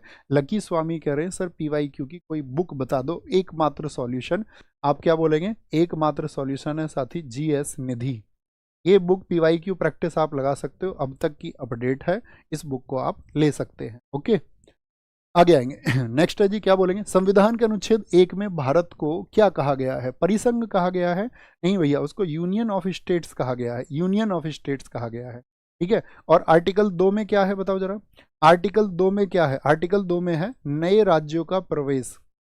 कोई भी नया राज्य आएगा, उसका अगर भारत में हमको मिलाना है या किसी नए राज्य की आपका स्थापना करनी है, तो किससे होगा? आर्टिकल 2 से। लेकिन वो राज्य कौन सा होना चाहिए? जो अब तक भारत में नहीं है। ऐसे किसी एक राज्य का उदाहरण लिखो, कौन था? ऐसे कोई एक राज्य का उदाहरण लिखो, तो आप कहेंगे भैया वह राज्य था भारत का, आपका कौन सा उदाहरण है इसका? 2 में याद रख लेना, सिक्किम। तो सिक्किम क्या भारत का हिस्सा था? नहीं भैया। किस वर्ष में मिलाया गया सिक्किम को? जो 36वां संविधान संशोधन हुआ था आपका 1975 में, उसके द्वारा इसको पहले तो बनाया गया था सह राज्य, और फिर इसको पूर्ण राज्य बनाया गया। और आर्टिकल 3 में क्या होगा? बोलो। 3 में याद रख लेना, 3 कौन से? तो याद रखना इसमें क्या है? भारत के अंदर जैसे किसी राज्य का आपको क्षेत्र जो है, राज्य क्षेत्र जो है, उसका नाम बदलना है, नाम बदलना है। जैसे कोई एक उदाहरण बताओ। उत्तरांचल हुआ करता था पहले, उसको उत्तराखंड कर दिया हमने 2006 में। ठीक है, नाम बदलना हो गया। या सीमा किसी की बदलनी है, सीमा बदलनी है भाई, एक राज्य की सीमा बदलोगे तो किसी और की तो बदल ही जाएगी ना। तो इसमें 3 में 3 याद रख लो, CUJ। क्या बोलते हैं हम? 3 में क्या याद रखोगे? 3, CUJ। CUJ, सी का मतलब क्या है इसमें? छत्तीसगढ़। छत्तीसगढ़ किस वर्ष में बना था बताओ? यू से मतलब क्या है इसमें? उत्तराखंड। और जे से मतलब क्या है? झारखंड। क्या बोलोगे? झारखंड है आपका। तो छत्तीसगढ़ किससे अलग हुआ था? MP से अलग हुआ था। किससे? MP से ये अलग हुआ था। उत्तराखंड किससे हुआ था? यूपी के 13 पहाड़ी जिलों को अलग कर दिया गया था। झारखंड अलग हुआ था बिहार से, बिहार से। डेट बताओ। 3 में 3, तो आप समझ जाओगे ये तीनों भारत की सीमाओं के अंदर हैं या नहीं है भैया? हैं या नहीं है? हम सब करके बताओ, बोलो भी फटाफट से। क्या बोलेंगे? आप कहेंगे हाँ जी। तो आप कहेंगे MP से अलग, यानी कि आपका 1 नवंबर सन 2000 को, 1 नवंबर सन 2000 को ये स्थापित हुआ। और 9 नवंबर सन 2000 को ये स्थापित हुआ। और साथ ही याद रख लेना 15 नवंबर सन 2000 को, 15 नवंबर सन 2000 को ये स्थापित हुआ। ओके, नेक्स्ट आगे आएंगे। संविधान के कौन से अनुच्छेद नागरिकता से संबंधित हैं? कौन से अनुच्छेद हैं जिनका संबंध है साथी आपका नागरिकता से? बताएंगे एक। नागरिकता से कौन से? नागरिकता का पहली बात तो पार्ट कौन सा है? भाग 2 है। कौन सा है? पार्ट 2 में ये आता है। और आर्टिकल 5 से 11 तक आता है, आर्टिकल 5 से 11 तक आता है, ये आपको पता होना चाहिए। जैसे इसमें सबसे इंपॉर्टेंट है आर्टिकल 6, एक इसमें इंपॉर्टेंट है आपका आर्टिकल 7, ठीक है, और एक इसमें इंपॉर्टेंट है आपका आर्टिकल 9, एक इसमें इंपॉर्टेंट है आर्टिकल 11। ठीक है, तो बताओ क्या है? आर्टिकल 6 में क्या है कि जो पाकिस्तान से भारत लोग गए थे, पाकिस्तान से भारत गए थे। कहाँ से? पाकिस्तान से भारत गए, ठीक है। यानी कि पाकिस्तान से जो भारत आए, और जो साथी आपका इंडिया से पाकिस्तान चले गए थे, ठीक है, जो पाकिस्तान को गए उनके बारे में, नागरिकता के बारे में आर्टिकल इसमें क्या कहता है? सिर्फ एकल नागरिकता। यानी कि अगर आपने किसी और देश की नागरिकता ग्रहण कर ली तो क्या भारत की नागरिकता बनी रहेगी? आप कहेंगे नहीं। और नागरिकता के बारे में अधिकार किसके हैं? संसद को अधिकार है। क्या बोलोगे? संसद को अधिकार है। मैं एक क्वेश्चन आपसे पूछूंगा कि साथी मुझे बताएं आप, जो हमारा साथी नागरिकता अधिनियम आया था पहली बार किस वर्ष में आया था? पूरी कक्षा का जवाब आना चाहिए जो साथी पढ़ चुके होंगे। नागरिकता अधिनियम किस वर्ष में आया था, जिसमें 6 बार संशोधन हुआ है? नागरिकता अधिनियम किस वर्ष में आया? निम्न में से सहायक संधि किसने स्वीकार नहीं की? सहायक संधि 1955 में आया भैया। Citizenship act 1955। बहुत ठीक आंसर, गजब आंसर। तो सहायक संधि किसने एक्सेप्ट नहीं की? हैदराबाद के निजाम ने। इसने तो भैया सबसे पहले की। सबसे पहले सहायक संधि सबसे पहले इसी ने की थी 1798 में, 1798 में, ठीक है। इंदौर के होलकरों ने एक्सेप्ट नहीं की थी। हाँ, इन्होंने अंग्रेजों से बाद में 1802 में बसीन की संधि जरूर की थी। जोधपुर ने भी की थी। मैसूर से इंपॉर्टेंट वर्ष है कि तंजौर ने कब हासिल की थी, तंजौर ने कब इसको एक्सेप्ट कर लिया था, तो तंजौर का अगला ही वर्ष आता है 1799। मुझे बताओ सहायक संधि का जो साथी आपका, सहायक संधि किसका विचार था? सहायक संधि का जो सिद्धांत दिया है वो किसने दिया है? सहायक संधि का जो सिद्धांत है वो दिया था आपका डुप्ले ने। किसने? डुप्ले ने। जो कौन था? आपका फ्रांसीसी गवर्नर था, लेकिन इसे तो ब्रिटिश कंपनी ने काम ही नहीं करने दिया था। और इसका फायदा किसने उठा लिया था? आपका जो फायदा उठा लिया था वो फायदा उठाया था किसने? आपका ये जो सहायक संधि इस्तेमाल की, वेलेजली ने। और वेलेजली ने इसका खूब इस्तेमाल किया। ये रहा था 1798 से 1805 भारत में, और भारत को कमजोर किया इसने इस सहायक संधि के थ्रू। इसमें क्या होता था? उस राज्य क्षेत्र में एक रेजिडेंट रख देता था और वहाँ पर सेना रख देता था, और उस राज्य से उस सेना का खर्च लेता था, या वेतन ना दे पाओ तो उनका आपका क्या लेता था? उनकी ज़मीन ले लेता था, और धीरे धीरे सेना बढ़ा करके राजा को कर्ज में डुबाता था और फिर उसको कैप्चर कर लेता था। तो यही थी सहायक संधि। अब इसमें इंपॉर्टेंट क्वेश्चन क्या आएगा आपका कि भैया सहायक संधि के लिए, हाँ, आपसे शहर पूछ सकता है। जैसे मैं पूछूं अवध को कब मिलाया गया था? इसमें अवध को, तो अवध को 1801 में सहायक संधि के तहत उसको मिला लिया गया अवध को। अगर पूछ लूँ इसमें जो भोसले थे बरार के, उन्होंने कब इसको एक्सेप्ट किया था? तो 1803 में एक्सेप्ट किया था। जो सिंधिया थे ग्वालियर के, उन्होंने कब एक्सेप्ट किया था इसको? सिंधिया जो ग्वालियर में थे 1804 में, 1804 में, ठीक है। ये आपको पता होना चाहिए। डलहौजी से पहले ही हड़प नीति को निम्नलिखित में से किस पर लागू कर दिया गया था? डलहौजी से पहले ही, यानी कि डलहौजी से पहले ही लागू कर दी गई थी। मांडवी पर, कोलाबा, जालोर पर, सूरत पर, या उपरोक्त सभी पर? तो याद रख लेना इन सब पर डलहौजी से पहले ही लागू कर दी गई थी। क्योंकि देखो डलहौजी का कार्यकाल आपको याद रखना होगा, हमेशा बहुत काम आएगा। डलहौजी का कार्यकाल है आपका 1848 से 56। इसके बीच में जितनी भी घटनाएं हुई वो इसके समय पर हुई, या इससे पहले की घटनाएं हैं जो यहाँ पर लिखी हुई हैं। तो मुझे बताओ 1848 से 56 के बीच में कौन सी महत्वपूर्ण घटनाएं हुई थी? तो इन महत्वपूर्ण घटनाओं में पहला तो आता है 1853 में क्या चला था आपका? इंडियन रेलवे की शुरुआत हुई। कहाँ से कहाँ तक रेल चली थी भैया? इंडियन रेलवे की शुरुआत हुई थी। तो मुंबई से थाने कितने किलोमीटर आपका अंग्रेजों ने अपने व्यापार के लिए, तो ये डेट थी आपका 16 अप्रैल 1853। 16 अप्रैल 1853 को शुरू हुई थी। इंडिया में जो साथी पोस्टल सर्विसेज शुरू हुई थी, जो डाक सेवा की शुरुआत हुई पोस्टल सर्विसेज की, ठीक है। एक यहाँ पे आपका क्या बोलेंगे, एक साथी इसमें आपका वो चला था डाक तार सेवा। एक यहाँ पे आपसे पूछे PWD डिपार्टमेंट, यानी कि पब्लिक वर्क्स डिपार्टमेंट, अर्थात लोक निर्माण विभाग की स्थापना की शुरुआत भी इसी के समय हुई। और इसने जो राज्यों को हड़पा उस सिद्धांत को क्या कहा जाता है? तो आप कहेंगे हड़प नीति के अन्य नाम है भैया, इसको ही कहा जाता है डॉक्ट्रिन ऑफ लैप्स। क्या कहा जाता है इसको? डॉक्ट्रिन ऑफ लैप्स कहा जाता है। इसी को हम बोलते राज्य हड़प नीति। कोई भी राजा जो होता था उसको अगर अपना बच्चा नहीं है तो गोद नहीं ले सकता था, गोद निषेध नीति भी इसको कहा गया आपका। और क्या बोलेंगे इसको? व्यपगत का सिद्धांत। कभी भी परीक्षा में इन चारों नामों से कोई भी आए तो आप समझ जाना, क्या बोलेंगे? व्यपगत का सिद्धांत, इसी को कहा जाता है। यानी कि राज्य हड़प नीति के सिद्धांत थे, ठीक है। ये आपको पता होना चाहिए। आगे आएंगे जी, नेक्स्ट है हड़प नीति के अंतर्गत ना हड़पा जाने वाला राज्य कौन सा था, जिसको हड़प नीति के तहत नहीं हड़पा गया था? तो क्या बोलेंगे, क्या अवध को हड़पा गया था? तो आप कहेंगे भैया नहीं, अवध तो सहायक संधि से 1801 में, 1801 में आपका वेलेजली ने इसको हड़प लिया था, तो हड़प नीति की जरूरत ही नहीं पड़ी। तो झांसी जो हड़पा वो 1853 से 54 के दौरान में हड़पा, इन्होंने 54 में उस एग्जीक्यूशन को पूरा कर दिया। और सतारा की बात करें तो सबसे पहले महाराष्ट्र के सतारा को सबसे पहले किस वर्ष में, तो 1848 में इन्होंने इसको कैप्चर कर लिया था। नागपुर की बात करें 1854 में, 1854 में, ठीक है। और जैतपुर और संभलपुर बताओ, जैतपुर और संभलपुर को इन्होंने इस राज्य जो साथी निषेध नीति थी इसके तहत या हड़प नीति के तहत, तो 1849 में। सिक्किम को कब मिलाया था, एक क्वेश्चन पूछा था, सिक्किम को किसने मिलाया था, तो डलहौजी ने, ठीक है। सिक्किम को आपका 1850 में, जब वहाँ पर 2 अंग्रेज डॉक्टरों के साथ में दुर्व्यवहार हो गया था। फिर आपका भारत के पड़ोसी जो भारत का हिस्सा ही हुआ करता था उस समय, तो बर्मा 1852 में, 1852 में। उदयपुर भी इसी वर्ष में, उदयपुर भी आपका 1852 में। और इसी वर्ष में एक डायनेस्टी होती थी पीगू साम्राज्य, क्या बोलोगे, पीगू साम्राज्य को इसने कब उसका क्या बोलेंगे, पीगू साम्राज्य को इसने कब आपका मर्ज कर लिया था, तो वो भी 1852 में किया था। लेकिन एक क्वेश्चन बताइए आप मुझे, तो जो अवध था, अवध क्या था, 1801 में शिकार हुआ था किसका, 1801 में सहायक संधि जो वेलेजली की थी उसका शिकार हुआ था। लेकिन क्या बाद में इसको साथी हड़प नीति के तहत हड़पा गया, नहीं, इसको बाद में कुशासन का आरोप लगा के 1856 में यहाँ का बैड एडमिनिस्ट्रेशन बता दिया गया, वर्स्ट एडमिनिस्ट्रेशन इसको कह दिया गया। और ये 1856 में क्या बोला, अवध पर क्या आरोप लगा दिए, अवध पर कुशासन के आरोप लगाए, अवध पर कुशासन का आरोप लगाया, कुशासन का आरोप लगाया।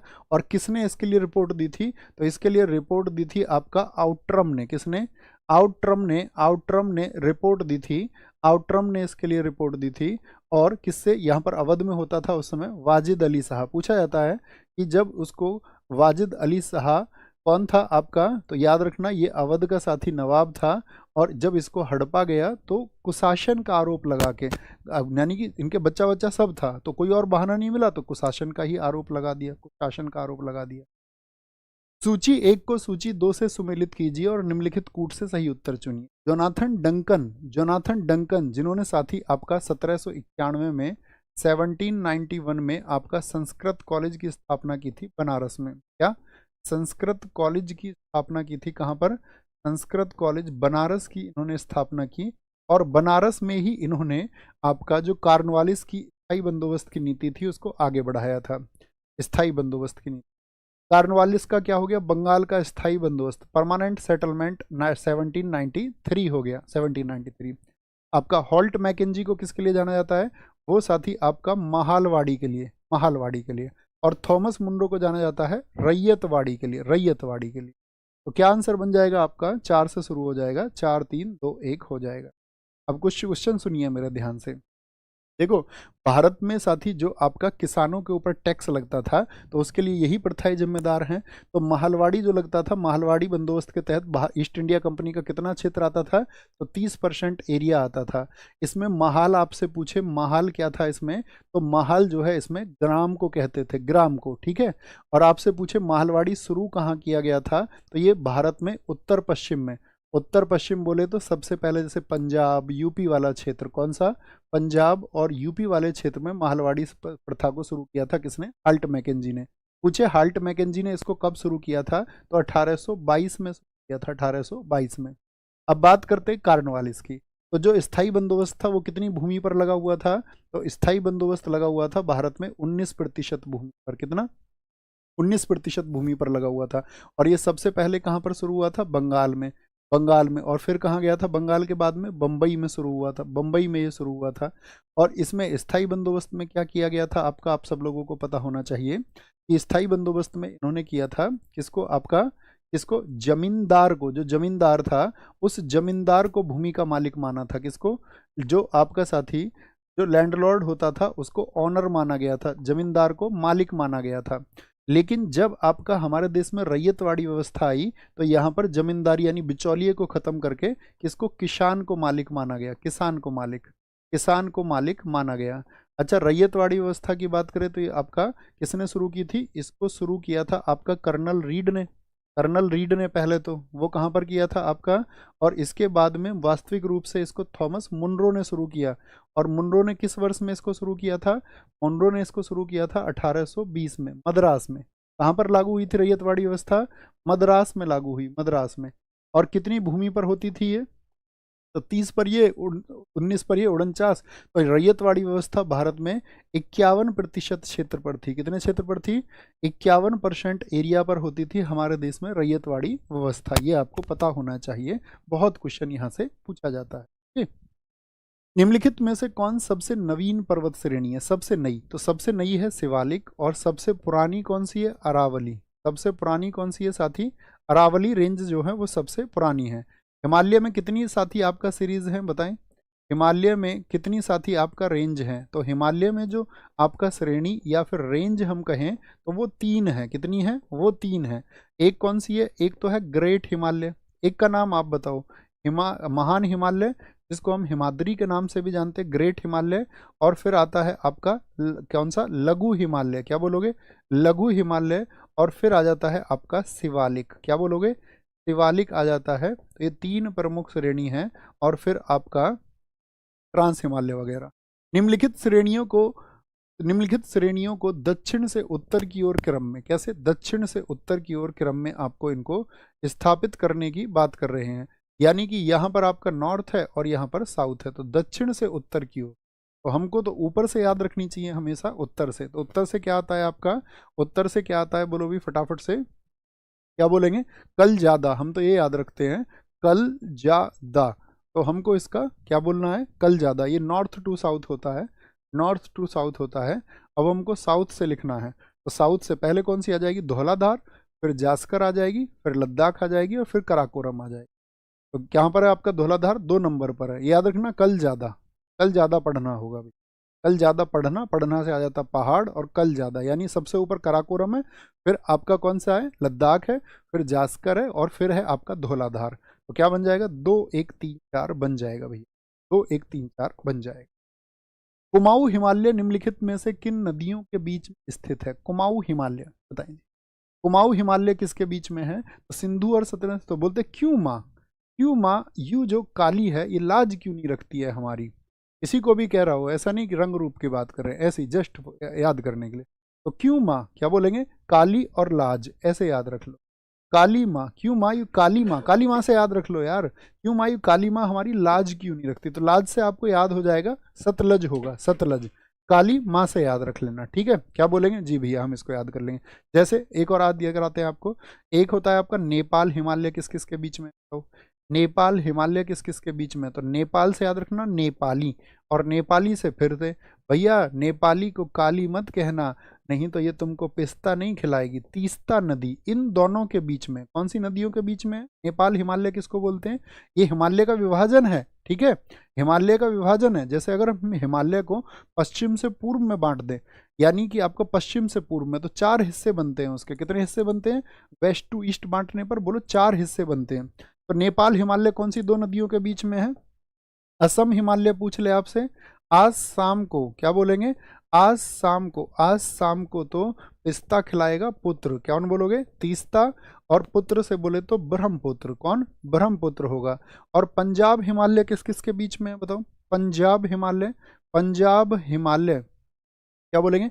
ये 2 नदियों के बीच में है साथी आपका सिंधु और सतलज। क्या बोलेंगे? सिंधु और सतलज नदियों के बीच में, सिंधु और सतलज नदियों के बीच में। निम्नलिखित नदियों में से किनके मध्य बिष्ट दोआब फैला हुआ है? बिष्ट दोआब, देखो ध्यान से पढ़ना, इस तरह कभी दोआब को पूछे तो दोआब क्या होता है? 2 नदियों के बीच की। दोआब क्या होता है प्यारे दोस्त? 2 नदियों के बीच की भूमि। तो जो दोआब है, तो ये 2 नाम ही देखो ध्यान से, बी आई से क्या बन सकता है और एस टी से क्या बन सकता है? तो बी आई से क्या बन सकता है और एस टी से, तो क्या बन जाएगा? बी से ब्यास और एस टी से सतलुज बन जाएगा। क्या बन जाएगा? बी आई से ब्यास और एस टी से सतलुज बन जाएगा। जैसे मैं आपसे कहूं कि एक होता है आपका चाज, तो चाज किससे बनेगा? तो लास्ट वाली नदी देखा करो, चाज, चाज, चाज। तो सिंधु और झेलम के बीच में जो दोआब है उसका नाम है चाज दोआब। कौन सा? चाज दोआब। जैसे यहाँ लास्ट से नदी देखिए राचना, इससे बनता है रचना, रचना दोआब किसके बीच में? रचना दोआब तो वो है चिनाब और रावी के बीच में। जैसे यहाँ बीच पीछे से देखिए क्या बोलेंगे, व्यास और रावी, व्यास और रावी, तो यहाँ बनता है बारी दोआब। कौन सा? बारी दोआब। क्या आप मुझे बता सकते हो इन दोआब के नाम किसने रखे थे? इन दोआब के नाम किसने रखे थे? जैसे झेलम और सिंधु, झेलम और सिंधु के बीच में भी बनता है, वो तो इनके नाम से नहीं है, वो सिंधु के नाम से है, सिंध सागर दोआब बोलते हैं उसको।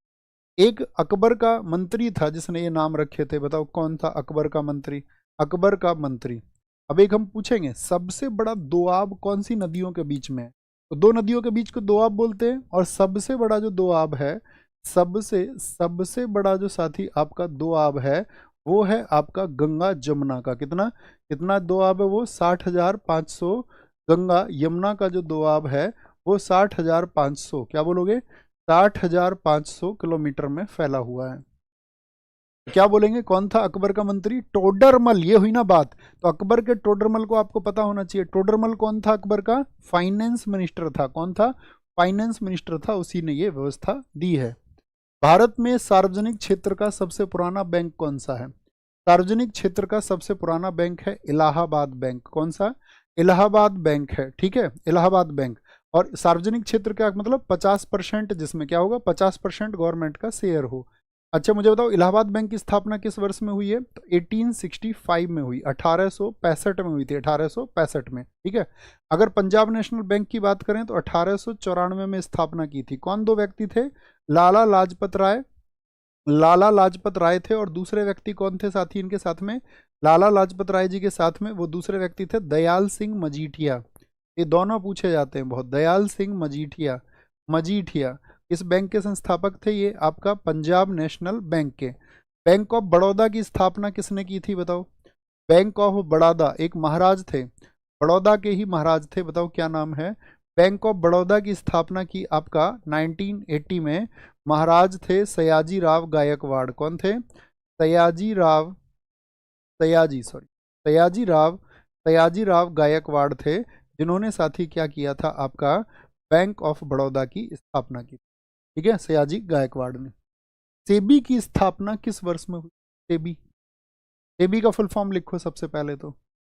बहुत बढ़िया जी, एकदम ठीक आंसर है मेरे दोस्त। देहरिया, बहुत कमाल। श्रीवास्तव उत्तम, सही आंसर है। यूपीपीसीएस एस्पायरेंट, बहुत कमाल। कशिश आरडब्ल्यूए, एकदम सही आंसर है। तो क्या बोलेंगे सेबी की स्थापना किस वर्ष में हुई? तो सेबी 1988 में स्थापना हुई। हेडक्वार्टर बताइए कहाँ पर है? हेडक्वार्टर बताइए इसका कहाँ पर है? मुंबई में। तो मुंबई में हेडक्वार्टर वाला ये सेबी स्थापित किया गया आपका 12 अप्रैल 1988 को, ठीक है। और फुल फॉर्म क्या है इसका सेबी का? तो सेबी है सिक्योरिटीज एंड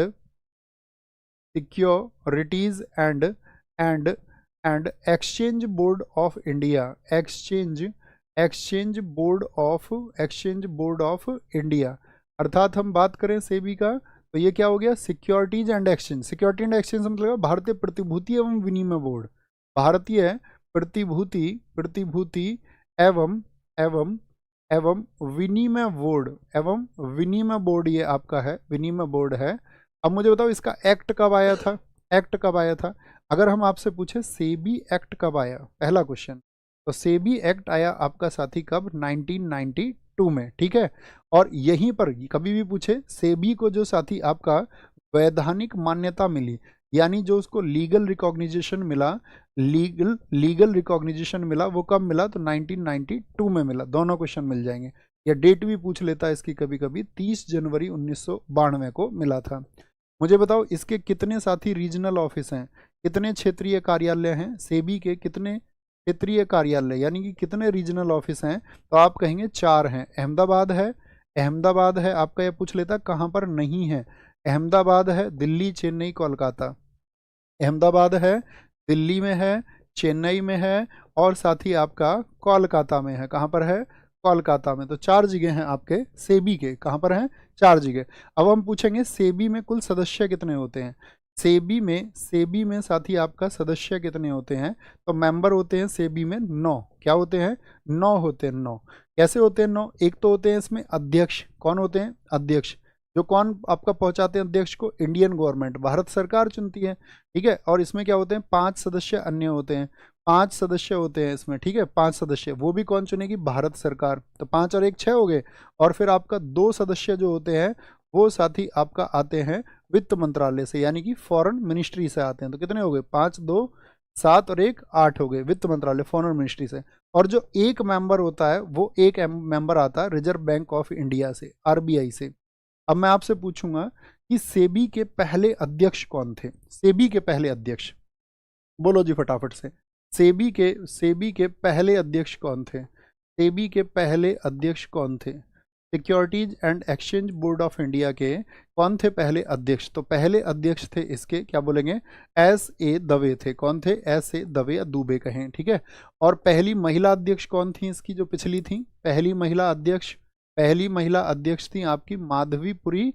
पहली महिला अध्यक्षा कौन थी आपका, माधवीपुरी बुच थी। कौन थी, माधवीपुरी बुच थी, बुच, ठीक है। और फिर आपसे पूछे क्या, वर्तमान में कौन है भैया इसके चेयरमैन, वर्तमान में इसके अध्यक्ष आपका एट प्रेजेंट इसके चेयरमैन कौन है, तो वो है आपका तुहिन कांत पांडे। कब से बने थे, 1 मार्च 2025 से, तुहिन कांत पांडे।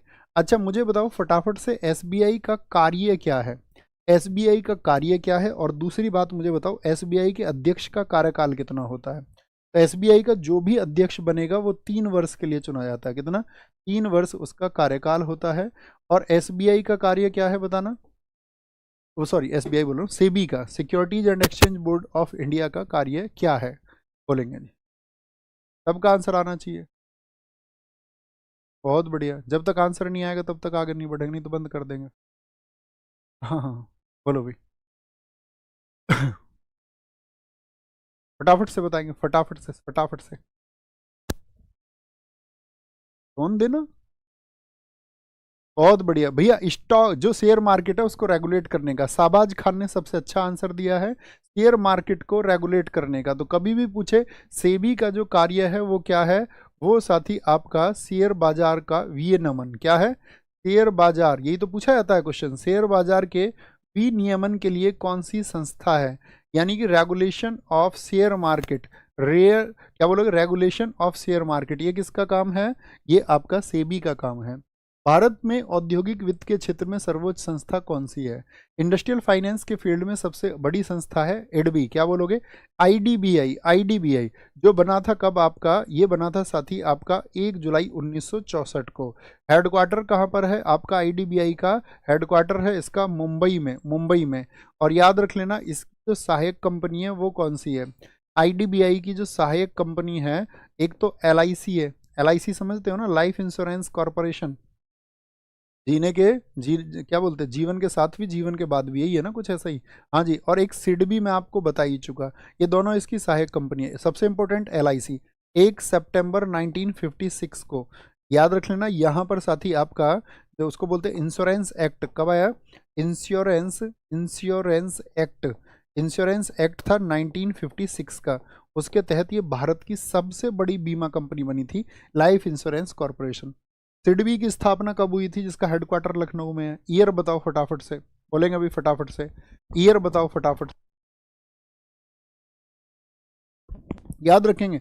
स्टेट बैंक हम आपको बता चुके हैं, रिजर्व बैंक हम आपको बता चुके हैं, आईएफसीआई ये क्या है, industrial finance corporation of India. IFCI कब बना था, तो आईएफसीआई बना था आपका साथी 1948 को। और इसका जो हेडक्वार्टर है वो भी नई दिल्ली में है, क्या बोलोगे, इसका हेडक्वार्टर भी नई दिल्ली में है, बहुत पूछा जाता है। इफ्सी की स्थापना कब हुई थी, इडबी याद रखेंगे 1964, और इफ्सी याद रखेंगे, क्या बोलेंगे आपका, इफ्सी याद रखेंगे आपका साथी 1948। भैया बैंक ऑफ बड़ौदा देख लो एक बार, गुरुदेव उदय बीएसएफ लवर कह रहे हैं, बैंक ऑफ बड़ौदा देख लो एक बार, क्या हुआ बैंक ऑफ बड़ौदा में, बताएंगे बैंक ऑफ बड़ौदा में क्या हुआ साथी। ओ रियली सॉरी, हमने आधुनिक भारत का वर्ष लिख दिया, 1980 नहीं दोस्त, 1908 होगा, 1908 होगा, 1908 होगा। सयाजी गायकवाड़ तृतीय थे, उन्होंने इसको स्थापित किया था। प्राचीन बैंकों की बात हम कर रहे थे, ये तो 1980 हम आधुनिक समय में आ गए। भारत में प्रथम स्टॉक एक्सचेंज किस वर्ष में स्थापित हुआ था, तब भैया करेक्ट कर लिया करो, कभी नहीं हो तो नेक्स्ट क्लासेस में भी आप मुझे बता सकते हैं, है ना, इसी तरह से लिख कर कभी कुछ, बोलो भी फटाफट से। फटाफट से कहेंगे भारत में प्रथम स्टॉक एक्सचेंज किस वर्ष में स्थापित हुआ था? 1882, 1887, 1914, 1942। तो कब स्थापित हुआ था भैया आपका? 1882 में। स्टॉक एक्सचेंज ये क्योंकि यहाँ पर देखो 1875 में हुआ था भैया, हम तो अक्सर पढ़ते हैं, लेकिन इसने यहाँ पर कार्य शुरू किया। तो कभी कभी एग्जाम में क्या होगा, उसका जो एक्टिंग ईयर है उसको दे देगा, लेकिन कभी भी पूछे आपसे स्थापना कब हुई थी और ये ना मिले 1882 और 1875 हो, तो 1875 ही चुनना, ठीक है। और ये क्योंकि एशिया और भारत का पहला था, एशिया और भारत का पहला था। क्या नाम था इसका बताना? एशिया और भारत का पहला क्या नाम था इसका? इसका नाम था BSE, बॉम्बे स्टॉक एक्सचेंज। क्या नाम था भैया? बॉम्बे बॉम्बे स्टॉक एक्सचेंज इसका नाम था। बॉम्बे स्टॉक एक्सचेंज इसका नाम हुआ करता था प्यारे साथी। और इसका जो सेंसेशनल इंडेक्स है, इसका जो सेंसेशनल इंडेक्स है यानी कि जो इसका संवेदी सूचकांक है, संवेदी सूचकांक है, उसका क्या नाम है? तो इसके संवेदी सूचकांक का नाम है सेंसेक्स। क्या बोलोगे? सेंसेक्स। आप अक्सर अखबारों में पढ़ते होंगे। सेंसेक्स कब से शुरू हुआ था? 1986 से शुरू हुआ था, 1986 से शुरू हुआ था। और शेयर बाजार के रूप में मान्यता कब मिली इसको? शेयर मार्केट के रूप में आपको कब इसको रिकॉग्नाइज किया गया? शेयर बाजार के रूप में, शेयर बाजार के रूप में मान्यता, मान्यता कब मिली थी इसको? ये मिला था रिकॉग्निशन इसको 1956 में, 1956 में मिला था, ठीक है। मुझे बताओ BSC का जो साथी आपका 1875, इसका हेडक्वार्टर कहाँ पर है? तो हेडक्वार्टर है इसका दलाल स्ट्रीट, जो कि बम्बई में है। कहाँ पर है? दलाल स्ट्रीट में इसका हेडक्वार्टर है, जो कहाँ पर है आपका? बम्बई में। किसने इसको स्थापित किया था? नाम बता सकते हैं व्यक्ति का? तो नाम है उनका, BSC को स्थापित करने वाले वो है प्रेमचंद रायचंद। क्या नाम है? प्रेमचंद रायचंद ने इसको स्थापित किया था, रायचंद ने। ओके। अच्छा, मार्केट में आप देखते होंगे जब ऊपर की तरफ मार्केट जाती है तो उसको क्या कहते हैं? बोलो भाई फटाफट से, बोलो भाई फटाफट से कहेंगे आप लोग, फटाफट से सारे लोग आंसर करें। जो ऊपर की बुल बोलेंगे, और जब नीचे की तरफ जाएगी तो ऊपर जाए तो उसको बोलेंगे तेजड़िया बुल, और नीचे की तरफ जाए तो उसको बोलेंगे आपका मंदड़िया, यानी कि आपका क्या हो जाएगा? बियर, भालू बन जाएगा तब। ओके। तो अब एक बात बताओ, NSE है एक, NSE का फुल फॉर्म लिखो, national stock exchange, national stock exchange. इसका हेडक्वार्टर कहाँ पर है? नेशनल स्टॉक एक्सचेंज का हेडक्वार्टर कहाँ पर है और कब ये स्थापित हुआ था? तो NSE स्थापित हुआ था आपका 1992 में, और हेडक्वार्टर इसका भी कहाँ पर है आपका? मुंबई में है। कहाँ पर है? मुंबई में इसका हेडक्वार्टर है। याद रखना, NSE ने अपनी जो पहली इलेक्ट्रॉनिक ट्रेडिंग शुरू की थी, डिजिटल ट्रेडिंग, पहली इलेक्ट्रॉनिक ट्रेडिंग कब शुरू की थी? पहली इलेक्ट्रॉनिक ट्रेडिंग कब शुरू की आपका NSE ने? तो वो शुरू की है 1994 में, 1994 में शुरू की थी। इसकी जो साथी आपका स्थापना हुई थी वो किस समिति की सिफारिश पर हुई थी? तो स्थापना इसके लिए की थी पेरवानी समिति की रिकमेंडेशंस पर। क्या बोलोगे? On the recommendations of, on the recommendations of Pervani committee, Pervani समिति की सिफारिश पर, पेरवानी समिति की सिफारिश पर इसको स्थापित किया गया था, स्थापित किया गया था। ओके। नेक्स्ट, कौन सा यंत्र है जो समुद्र के स्तर से ऊपर की वस्तुओं को देखने के लिए पनडुब्बी में किया जाता है? पनडुब्बी के अंदर में समुद्र के स्तर के ऊपर। तो पायरोमीटर तो क्या होता है? ये तो साथी टेम्परेचर नापता है, टेम्परेचर नापता है। क्या? ताप को नापता है, ताप को, ताप को, ठीक है। एपीडियोस्कोप, एपीडियोस्कोप होता है, आप देखते होंगे ना, प्रोजेक्टर, प्रोजेक्टर देखा है जो स्क्रीन पर दिखाता है, यानी कि चित्रों का जो होता है प्रक्षेपण होता है, प्रोजेक्टाइल, प्रोजेक्शन होता है उनका, प्रोजेक्शन ऑफ फिगर्स होता है। इसमें क्या होता है? चित्रों का प्रक्षेपण होता है, चित्रों का प्रक्षेपण होता है, यानी कि प्रोजेक्टाइल, क्या बोलेंगे? प्रोजेक्शन ऑफ फिगर्स होता है, प्रोजेक्शन ऑफ फिगर्स। इस पर, पर्दे पर। पैरिस्कोप का इस्तेमाल होगा क्या? हाँ जी भैया, पैरिस्कोप का इस्तेमाल होता है। ऑडोमीटर का इस्तेमाल होगा, आप कहेंगे गाड़ी की, गाड़ी का मीटर होता है, गाड़ी कितनी चल चुकी है आपकी, वो ऑडोमीटर से पता चलता है, गाड़ी की चली दूरी के बारे में, ठीक है। अच्छा मुझे बताओ, सोनार, सोनार का फुल फॉर्म कौन बताएगा? S4 होता है साउंड, इतना तो मैं जानता हूँ, बाकी आप बताएं। तो पानी के अंदर की वस्तु, ये तो अंदर से बाहर देख रहे हैं, और ये पानी के अंदर की जो वस्तु है वो किससे देखी जाती है? वो सोनार से। तो मुझे बताएं फटाफट से, सोनार, सोनार का फुल फॉर्म कौन लिखेगा? SO, SO से तो हो गया साउंड, इतना तो मुझे भी पता है। N से बताओ, साउंड नेविगेशन, साउंड नेविगेशन, और आगे आप बताओ, आगे के शब्द आपको बताने हैं। पानी के अंदर की वस्तु, टैकोमीटर से क्या होता है बताओ? टैकोमीटर क्या बताता है? तो टैकोमीटर बताता है आपका जो एरोप्लेन है, जो वायुयान है, उसकी, वायुयान की गति बताता है। एनीमोमीटर क्या बताता है बताओ? एनीमोमीटर, एनीमोमीटर साथी क्या बताता है? एनीमोमीटर बताता है आपका हवा की गति। किसकी? हवा की गति को बताता है, हवा के वेग को बताता है, यानी कि वेलोसिटी ऑफ एयर को बताता है। फैदोमीटर क्या बताता है बताना? फैदोमीटर, फैदोमीटर से क्या पता चलता है? तो फैदोमीटर से पता चलता है डेप्थ ऑफ सी, समुद्र की गहराई। जैसे सबसे गहरा बिंदु कौन सा है समुद्र का? तो मेरियाना, यानी कि चैलेंजर डीप है। क्या है? चैलेंजर डीप है आपका। हेलियोस्कोप किसके लिए होता है? हेलियो हेलियोस्कोप किसके लिए होता है? तो हेलियोस्कोप होता है सूरज के लिए। किसके लिए? सूर्य के लिए होता है। किसके लिए? सूर्य को देखने के लिए, सूर्य को देखने के लिए, टू सी द सन। और एक होता है साथी आपका गीगर काउंटर, वो किसके लिए होता है? गीगर काउंटर किसके लिए इस्तेमाल होता है? तो गीगर काउंटर होता है जो हमारी अल्फा बीटा और गामा रेज होती है, ठीक है। अल्फा बीटा और गामा रेज के मेजरमेंट के लिए। निम्न में से कौन सा रासायनिक परिवर्तन का उदाहरण नहीं है? जो साथी एक केमिकल, बहुत बढ़िया, धीरज एचपी ने एकदम से ठीक लिखा है, sound navigation and ranging. Sound navigation and ranging दोनों का फुल फॉर्म पूछा जाता है, सोनार का भी और रडार का भी। Radio detection and ranging and sound navigation and ranging, दोनों फुल फॉर्म ये साथी खूब पूछी जाती हैं। तो देखो रासायनिक परिवर्तन क्या होता है, याद रख लेना, रासायनिक परिवर्तन उसको कहते हैं जिसमें पदार्थ, कोई भी सब्सटेंस अपनी मूल अवस्था ना पा सके, यानी कि जिस स्टेज की वापस उसी में कन्वर्ट ना हो सके, पदार्थ अपनी मूल अवस्था में वापस ना जा पाए, मूल अवस्था में ना जा पाए, यानी कि वापस ना जा पाए, या उसी अवस्था में बोल दो, क्या बोल देंगे? पदार्थ अपनी अपनी उसी अवस्था में वापस ना जा पाए, ये क्या हो जाता है आपका? ये केमिकल चेंज हो जाता है। जैसे शरीर में भोजन का पाचन, क्या भोजन पचने के बाद में क्या फिर से भोजन बन जाएगा? तो आप कहेंगे नहीं, तो यानी कि सही है फिर तो। दूध का दही बनना, क्या दही से वापस दूध बन जाएगा? आप कहेंगे नहीं भैया, तो केमिकल चेंज है। जल का जलवाष्प में परिवर्तन, क्या जलवाष्प को इकट्ठा करके हम लोग इसको वापस जल में बदल सकते हैं? आप कहेंगे बिल्कुल बदल सकते हैं। तो यहाँ तो हो गई, तो ये कैसा हो गया? भौतिक परिवर्तन हो गया। क्या हो गया? जिसमें पदार्थ की अवस्था वापस पाई जाती जा सकती है, उसको फिजिकल चेंज कहते हैं। क्या बोलते हैं उसको? फिजिकल चेंज कहते हैं। जैसे लोहे में जंग लगना, तो ये भी केमिकल चेंज है, केमिकल चेंज है, ठीक है। अब जैसे हम आपसे कहें कुछ फिजिकल चेंज, हम आप हमें बताओ कुछ जो साथी फिजिकल चेंज है, या हम आपसे पूछें कुछ भौतिक परिवर्तन साथी आप हमें बताइए। तो भौतिक परिवर्तन में कौन कौन से आ जाएंगे जिसमें अवस्था वापस आ जाए? जैसे कि मैं कह दूं आपसे, कोई कांच टूट गया, तो कांच का टूटना, तो क्या उसको पिघला करके फिर से हम कांच को बना लेंगे? बोलो भी फटाफट से। या बर्फ पिघल गई तो जो पानी हो गया, तो क्या उससे वापस बर्फ बन जाएगी? तो आप कहेंगे हाँ भी, मेल्टिंग ऑफ ए आइस हो गया, आइस हो गया, ठीक है। ये बात आपको पता होनी चाहिए। अब हम एक क्वेश्चन पूछेंगे आपसे, अगर यदि ठोस अवस्था से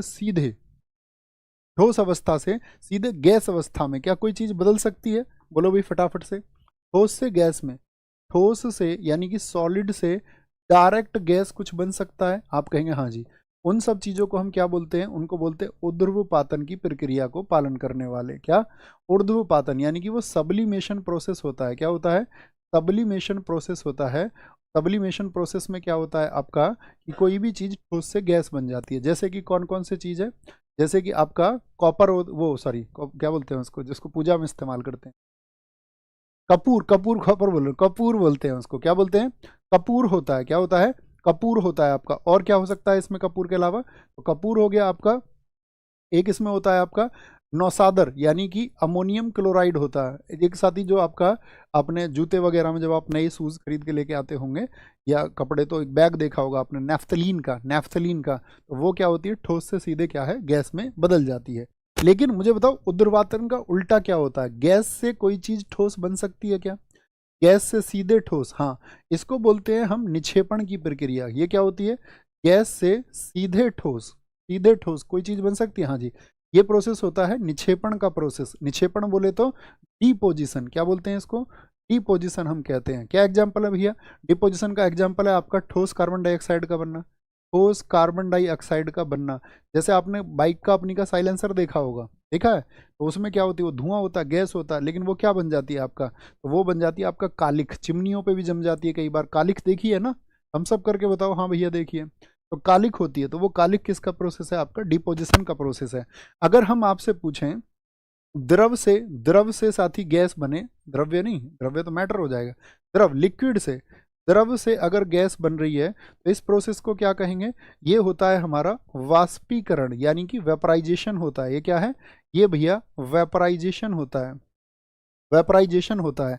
अगर हम आपसे पूछें, एक आपका संघनन होता है, संघनन में क्या होता है, कंडेंसेशन में, कंडेंसेशन में क्या होता है आपका, तो यहाँ पर होता है आपका वाष्प से तरल बना लिया जाता है, वाष्प से तरल, यानी कि गैस से क्या हो रहा है, गैस टू लिक्विड बन रहा है, गैस टू लिक्विड, इसको बोलते हैं कंडेंसेशन। क्या बोलते हैं इसको, इसको भैया कंडेंसेशन हम बोल देंगे, कंडेंसेशन, ये आपको पता होने चाहिए।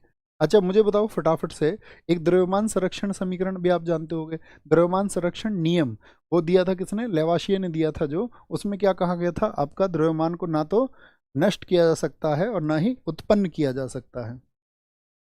निम्नलिखित में से क्या केवल पादप कोशिका में पाया जाता है, जो केवल किसमें, प्लांट सेल में पाया जाता है, प्लांट सेल में, तो क्या केंद्रक है, जो आपके का लवक होते हैं, लवक किसमें मिलते हैं, प्लांट सेल में।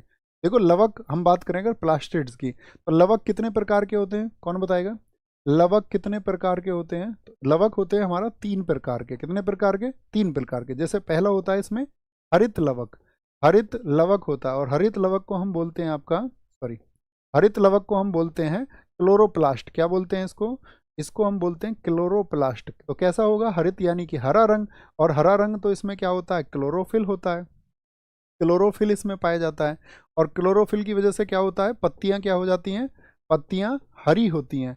अब मुझे बताओ, वो जो पत्तियां हरी होती हैं, क्लोरोफिल होता है, तो इसमें कौन सा तत्व पाया जाता है, तो इसमें जो कौन सा एलिमेंट पाया जाता है, इसमें एलिमेंट पाया जाता है भैया मैग्नीशियम। कौन सा, मैग्नीशियम। दूसरे प्रकार का जो होता है उसको बोलते हैं अवर्णी लवक। क्या बोलते हैं उसको, अवर्णी लवक कहते हैं। अवर्णी लवक, ए वर्ण, वर्ण माने रंग, ए माने ना, तो अवर्णी का मतलब क्या हो गया, ये ल्यूकोप्लास्ट होता है आपका, क्या होता है, ये ल्यूकोप्लास्ट होता है, यानी ये कैसा होता है, ये रंगहीन लवक होता है, कोई बिना रंग वाला, रंगहीन लवक, कोई रंग नहीं है इसमें, ठीक है, और पौधे के अंदर के हिस्से में पाया जाता है ये। तीसरा होता है आपका वर्णी लवक। क्या बोलोगे, वर्णी लवक होता है, जिसको हम बोलते हैं आपका क्रोमोप्लास्ट। क्या बोलते हैं, क्रोमोप्लास्ट बोलते हैं, क्रोमोप्लास्ट। ये कैसा होता है, ये रंगीन होते हैं, रंगीन, जैसे हर चीज़ का रंग अलग अलग होता है, आपने देखा होगा। हाँ जी भैया बिल्कुल होता है। मुझे बताओ, जैसे कि हम आपसे पूछ लें, आपका हल्दी का रंग कैसा होता है, तो वो भी किसकी वजह से होगा, एक लवक की वजह से होगा। या कोई भी रंग है, गाजर का रंग है आपका, वो किसी एक लवक की वजह से होते हैं। तो कौन सा लवक किसमें पाया जाता है, ये बहुत इंपॉर्टेंट है। जैसे हम आपसे अभी पूछते हैं कि लवक शब्द का प्रयोग सबसे पहले किसने किया था, लवक शब्द का प्रयोग, ये कौन है जिसने लवक शब्द को सबसे पहले यूज किया था, तो वो है आपका सिम्पर, और इसी वर्ष इसकी खोज भी हुई थी। क्या बोलेंगे, सिम्पर ने किया था 1885 में। और अगर पूछ ले लवक शब्द की, लवक शब्द नहीं, लवक की खोज किसने की थी, अगर ये क्वेश्चन आपसे पूछ ले, ये तो मैं मिर्च का नाम लेने वाला था, किसी ने चौक लगा दिया है क्या, है शुभम, क्या सब्जी बना दी क्या किसी ने, हैकल ने किया था 1885 में, 1885 में।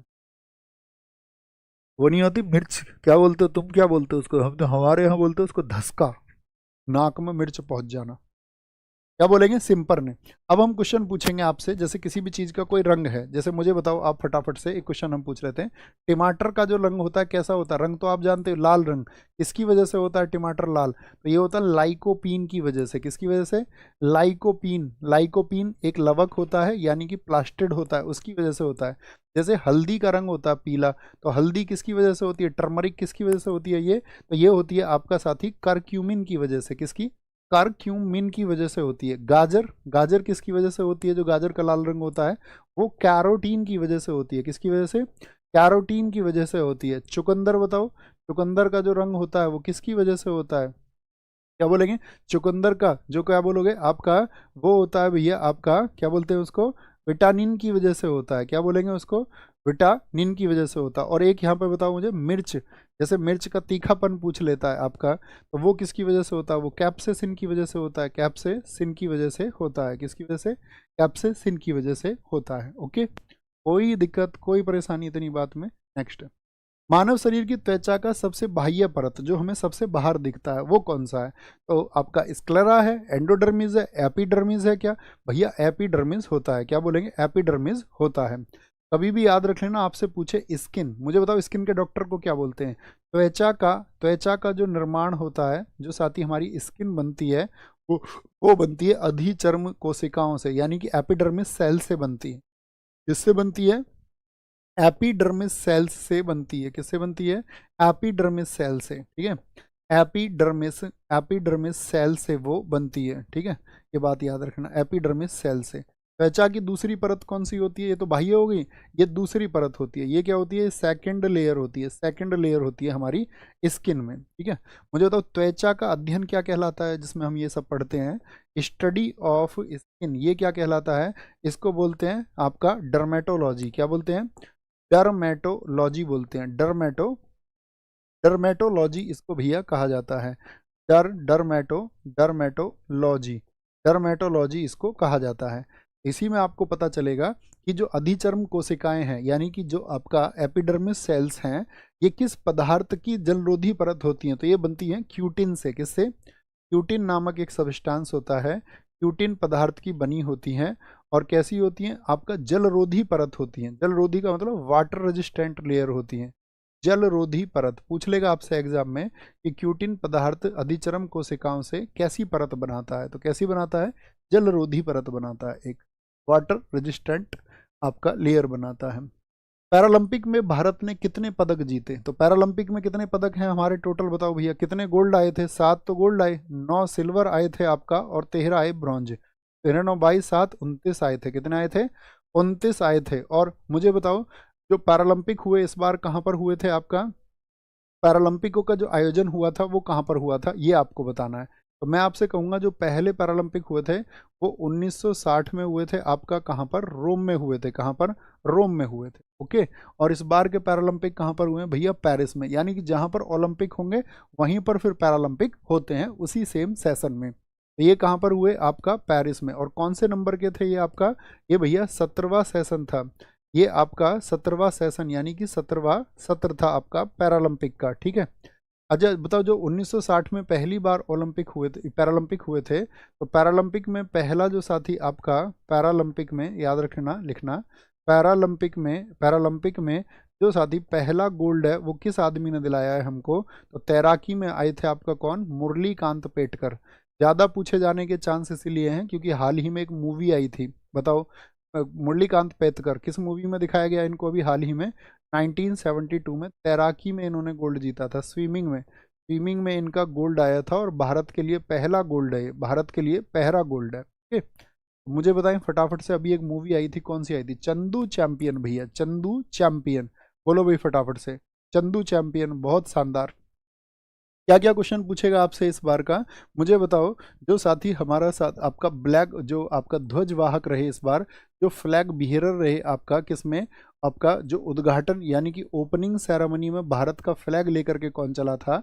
और मुझे बताओ समापन में यानी कि क्लोजिंग सेरेमनी में कौन लेके चले थे? तो उद्घाटन समारोह में था आपका फ्लैग किस किस के पास में? सुमित अंतिल। सुमित अंतिल कौन सा गेम खेलते हैं सुमित अंतिल? फटाफट से बोलो। सुमित अंतिल थे और भाग्यश्री जाधव थे। क्या बोलोगे? भाग्यश्री जाधव। भाग्यश्री जाधव जो कि आपका किससे हैं? वो हैं भैया आपका शॉर्टपुट से, यानी कि गोला फेंक से, और ये भाला फेंक से। और समापन के समय पर थे आपका हरविंदर सिंह। बताओ कौन सा गेम खेलते हैं ये? हरविंदर सिंह जो पैरा गेम्स में थे, ये कौन सा खेल खेलते हैं?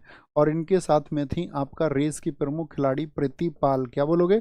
प्रीति पाल। प्रीति पाल। देखो हरविंदर सिंह इसलिए भी चर्चित रहेंगे क्योंकि भारत के लिए साथी मेडल जीतने वाले तीरंदाजी में ये पहले चैंपियन है। तीरंदाजी में ये पहले चैंपियन है। अवनी लेखरा का रिकॉर्ड कभी भूलना नहीं है। अवनी लेखरा को क्यों याद रखेंगे? याद रख लेना। अवनी लेखरा को क्यों याद रखेंगे बताओ? अवनी लेखरा वो पहली महिला है जिन्होंने साथी 2 पैरा गोल्ड जीते हैं। क्या जीते हैं? 2 पैरा गोल्ड जीते हैं। तो मुझे बताओ अवनी लेखरा कौन से गेम से संबंधित है? इनका गेम मुझे बताओ आप, इनका कौन सा गेम है? कौन से गेम से ये संबंध? फटाफट से आंसर आई, कौन से गेम से इनका संबंध है? किस गेम से उनका संबंध है? हम बोलेंगे बहुत बढ़िया भैया, निशानेबाजी से संबंध है इनका, शूटिंग से संबंध है। कमाल। कौन सा राज्य किसानों से सभी फसलों को एमएसपी पर खरीदने वाला भारत का पहला राज्य बना? पहले ताली बजाओ इस राज्य के लिए। सभी फसलों को एमएसपी पर लेगा तो क्या बोलेंगे भैया? हरियाणा बन गया है पहला राज्य, हरियाणा। एमएसपी का मतलब क्या होता है? एमएसपी क्या होता है भैया? एक फसल का सरकार एक मिनिमम सपोर्ट प्राइस तय करती है। इकोनॉमिक्स में याद रखना, ये फुल फॉर्म बहुत पूछी जाती है, यूपी पुलिस वालों तुम याद रखना, ऐसी फुल फॉर्म पूछ ली जाती है। मिनिमम सपोर्ट प्राइस यानी कि न्यूनतम समर्थित मूल्य। कितनी फसलों के लिए होता है आपका एमएसपी? न्यूनतम समर्थित मूल्य। ठीक है, जहां कहीं भी आप बैठे हैं जरूरी नहीं है कमेंट करें, लेकिन सोचा जरूर करो जब मैं क्वेश्चन बोल। ये है अब भारत में कितनी? 22 फसलों के लिए। क्या गन्ने के लिए भी ये दिया जाता है? बोलो, क्या गन्ने के लिए भी ये दिया जाता है? आप कहेंगे नहीं, गन्ने के लिए दिया जाता है आपका एफआरपी, उचित एवं लाभकारी मूल्य। उचित एवं लाभकारी मूल्य यानी गन्ने के लिए होता है फेयर एंड, बोलो क्या होता है? Fair and remunerative price. Remunerative price होता है आपका, यानी कि रिम्यूनरेटिव प्राइस होता है आपका, एफआरपी होता है, इसी को क्या बोलते हैं? उचित एवं लाभकारी मूल्य कहते हैं। अभी सरकार ने साथ ही एमएसपी जारी किया है फसलों के लिए। मुझे बताओ गेहूं और जौ का कितना है? गेहूं और जौ का कितना है? तो गेहूं के लिए जो अभी एमआरपी वो सॉरी एमएसपी जारी हुआ है गेहूं के लिए, तो गेहूं के लिए हुआ है 2425 रुपये। क्या बोलोगे? 2425 रुपये प्रति क्विंटल। और जौ के लिए कितना हुआ है? जौ के लिए हुआ है आपका 1980 रुपये प्रति क्विंटल हुआ है आपका। जैसे सरसों के लिए कितना हुआ है? अभी आपका मार्च में ही हुआ है, सरसों के लिए हो गया है 5950 रुपये। और आपका जूट के लिए कितना हो गया है? जूट के लिए 5650 हो गया है। चने और जूट का बराबर है। अब हम एक बात कहेंगे, जो एमएसपी तय करता है, एमएसपी तय कौन करता है? एमएसपी तय करता है आपका, कौन बोलोगे? सीएसीपी यानी कृषि लागत और मूल्य आयोग। कृषि कृषि कृषि लागत और कृषि लागत और मूल्य आयोग। कृषि लागत और मूल्य आयोग इसको तय करता है। इसको क्या बोलते हैं हम? Commission commission for agriculture costs and prices, CACP बोलते हैं, सीएसीपी। और सीएसीपी ये बना था आपका 1985 से, 1985 से बना था। दरअसल में पहले इसका नाम होता था आपका एग्रीकल्चर प्राइस कमीशन, एपीसी, तब वो 1965 में भी बना था। लेकिन वर्तमान स्वरूप सीएसीपी का ये 1985 से आया। ये बहुत इंपॉर्टेंट है, ये बहुत इंपॉर्टेंट है, ओके, याद रख लेना। खो खो विश्व कप 2025 में भारत पुरुष और महिला वर्ग का खिताब किसने जीता है? तो भारत ने जीता है भैया। और इसमें उपविजेता दोनों ही फॉर्मेट में कौन रहा है? नेपाल रहा है। कौन रहा है? नेपाल रहा है। आप मुझे बताओ खो खो में कितने खिलाड़ी होते हैं? तो जितना नंबर इसमें अंदर बना हुआ है याद रख लेना। खो खो में क्या होते हैं? 9 प्लेयर्स होते हैं। कितने होते हैं? 9 प्लेयर्स होते हैं। और कितनी पारी होती है इसमें? 4 इनिंग होती हैं, 4 पारी होती हैं। और जो प्रत्येक पारी होती है वो कितनी देर की होती है? प्रत्येक पारी होती है इसमें आपका 9 मिनट की। कितने की? 9 मिनट की होती है। अगर आपसे पूछे मैच में कितने अधिकारी होते हैं? मैच में इसमें साथ ही आपका अंपायर या अधिकारी बोल दे तो 5 होते हैं। कितने होते हैं अधिकारी? 5 होते हैं। कैसे?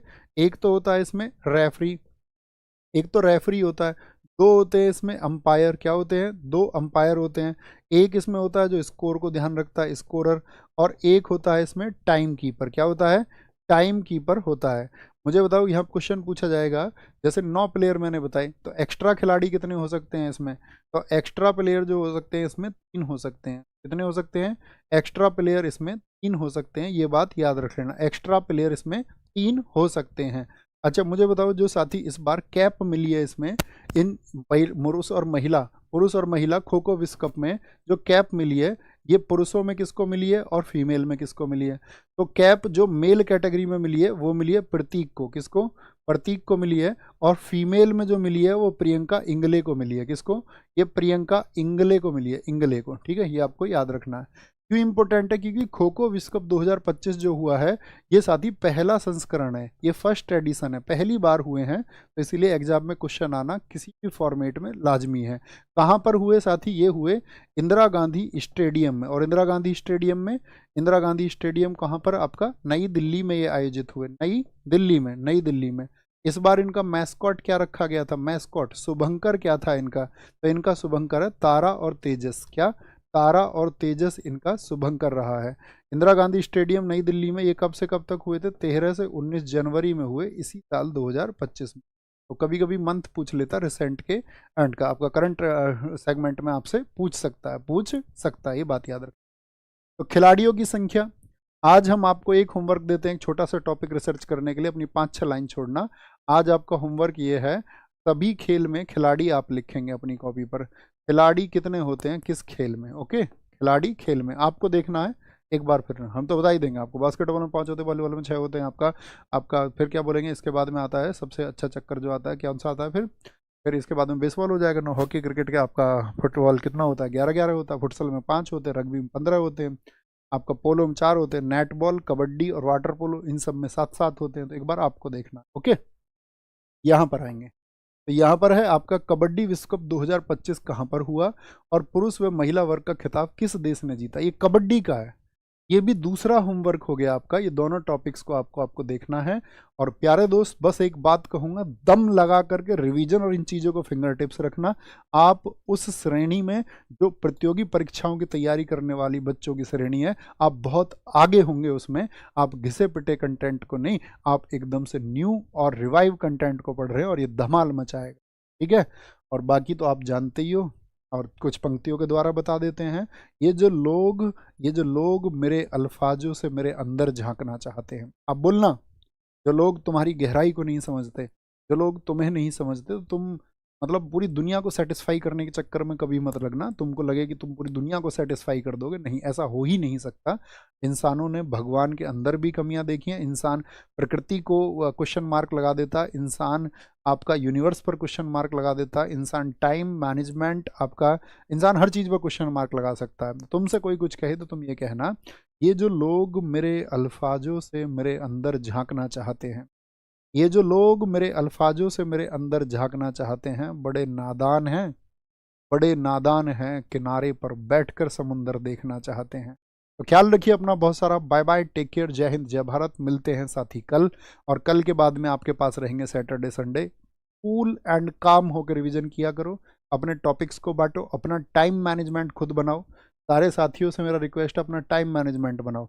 जब सुबह उठो तो अपने आप को टास्क दो, अपने आप को टास्क दो कि मुझे आज ये चीज़ें करनी है। और बहुत बड़े टास्क मत बनाओ, थोड़े थोड़े टास्क बनाओ। और अगर कुछ टास्क छूट भी गया तो निराश नहीं होना। ऐसा नहीं कि मैं तो रात को जाग के इसको पढ़ूंगा, नहीं। एक फिक्स टाइम शेड्यूल को बना करके उसको फॉलो करिए। किसी दिन अगर थोड़ा बहुत फ्लेक्सिबिलिटी भी है तो कोई दिक्कत नहीं है, लेकिन सुबह खुद को टारगेट बनाइए। और जब शाम को सोने जाओ तो वो खुशी आपको होनी चाहिए, वो सुकून आपको होना चाहिए कि हाँ, आपने इस दिन में मेहनत की थी। वो जो नींद आती है ना दोस्त, सुकून भरी, जिसमें आपको लगता है कि हाँ, आपने दम लगाया अपने भविष्य के लिए, तो उससे बेहतर दुनिया में कोई चीज़ नहीं है। लेकिन सोते समय ये विचार जरूर करना, लेटते समय या शाम बीतते समय ये विचार जरूर करना, कहीं आपने दिन ये यूं ही तो नहीं गुजार दिया। अगर आप इस दिन को यूं ही गुजार रहे हैं तो याद रख लेना दोस्त, ये ज़िंदगी भी यूं ही कट जाएगी। और फिर आप शिकवा अगर किसी से करेंगे तो उसका कोई अर्थ नहीं है। हाँ, अगर आप मेहनत करेंगे तो आपको भविष्य में ये पता होगा, अगर सफलता मिले असफलता वह तो बाद की बात है, लेकिन आप खुद के ऊपर ये विश्वास करेंगे, हाँ मैंने पुरजोर प्रयास किया था, हाँ मैंने सारी ताकतें लगाई थी, हाँ मैंने सारे सारे जितने भी आपका मापदंड थे उन पर खरे उतरने का प्रयास किया था, मैंने हर एक स्टैंडर्ड को फॉलो करने का प्रयास किया था। और भविष्य में जब तक हम सफल नहीं होंगे, चाहे जिस भी सेगमेंट में हो, जरूरी नहीं साथी कि आप गवर्नमेंट जॉब की तैयारी कर रहे हैं तो यही सिर्फ एकमात्र अगर आपका सिलेक्शन नहीं होगा तो आपका ज़िंदगी नहीं बनेगा, ऐसा कुछ नहीं है। पहले यहाँ एफर्ट लगाइए, और अगर यहाँ से कुछ नहीं हुआ तो फिर कुछ और एफर्ट लगाएंगे, कुछ और करेंगे। ज़िंदगी में बहुत सारे रास्ते आते हैं, बहुत सारी मुसीबतें आती हैं, बहुत सारी ऑब्स्टेकल्स आती हैं, बहुत सारी आप सब लोगों के सामने बाधाएं आएंगी, और हम टकराएंगे साथी, और हम आगे बढ़ेंगे, और वही जुनून हम हमें। थैंक यू, नमस्ते, जय हिंद, जय भारत।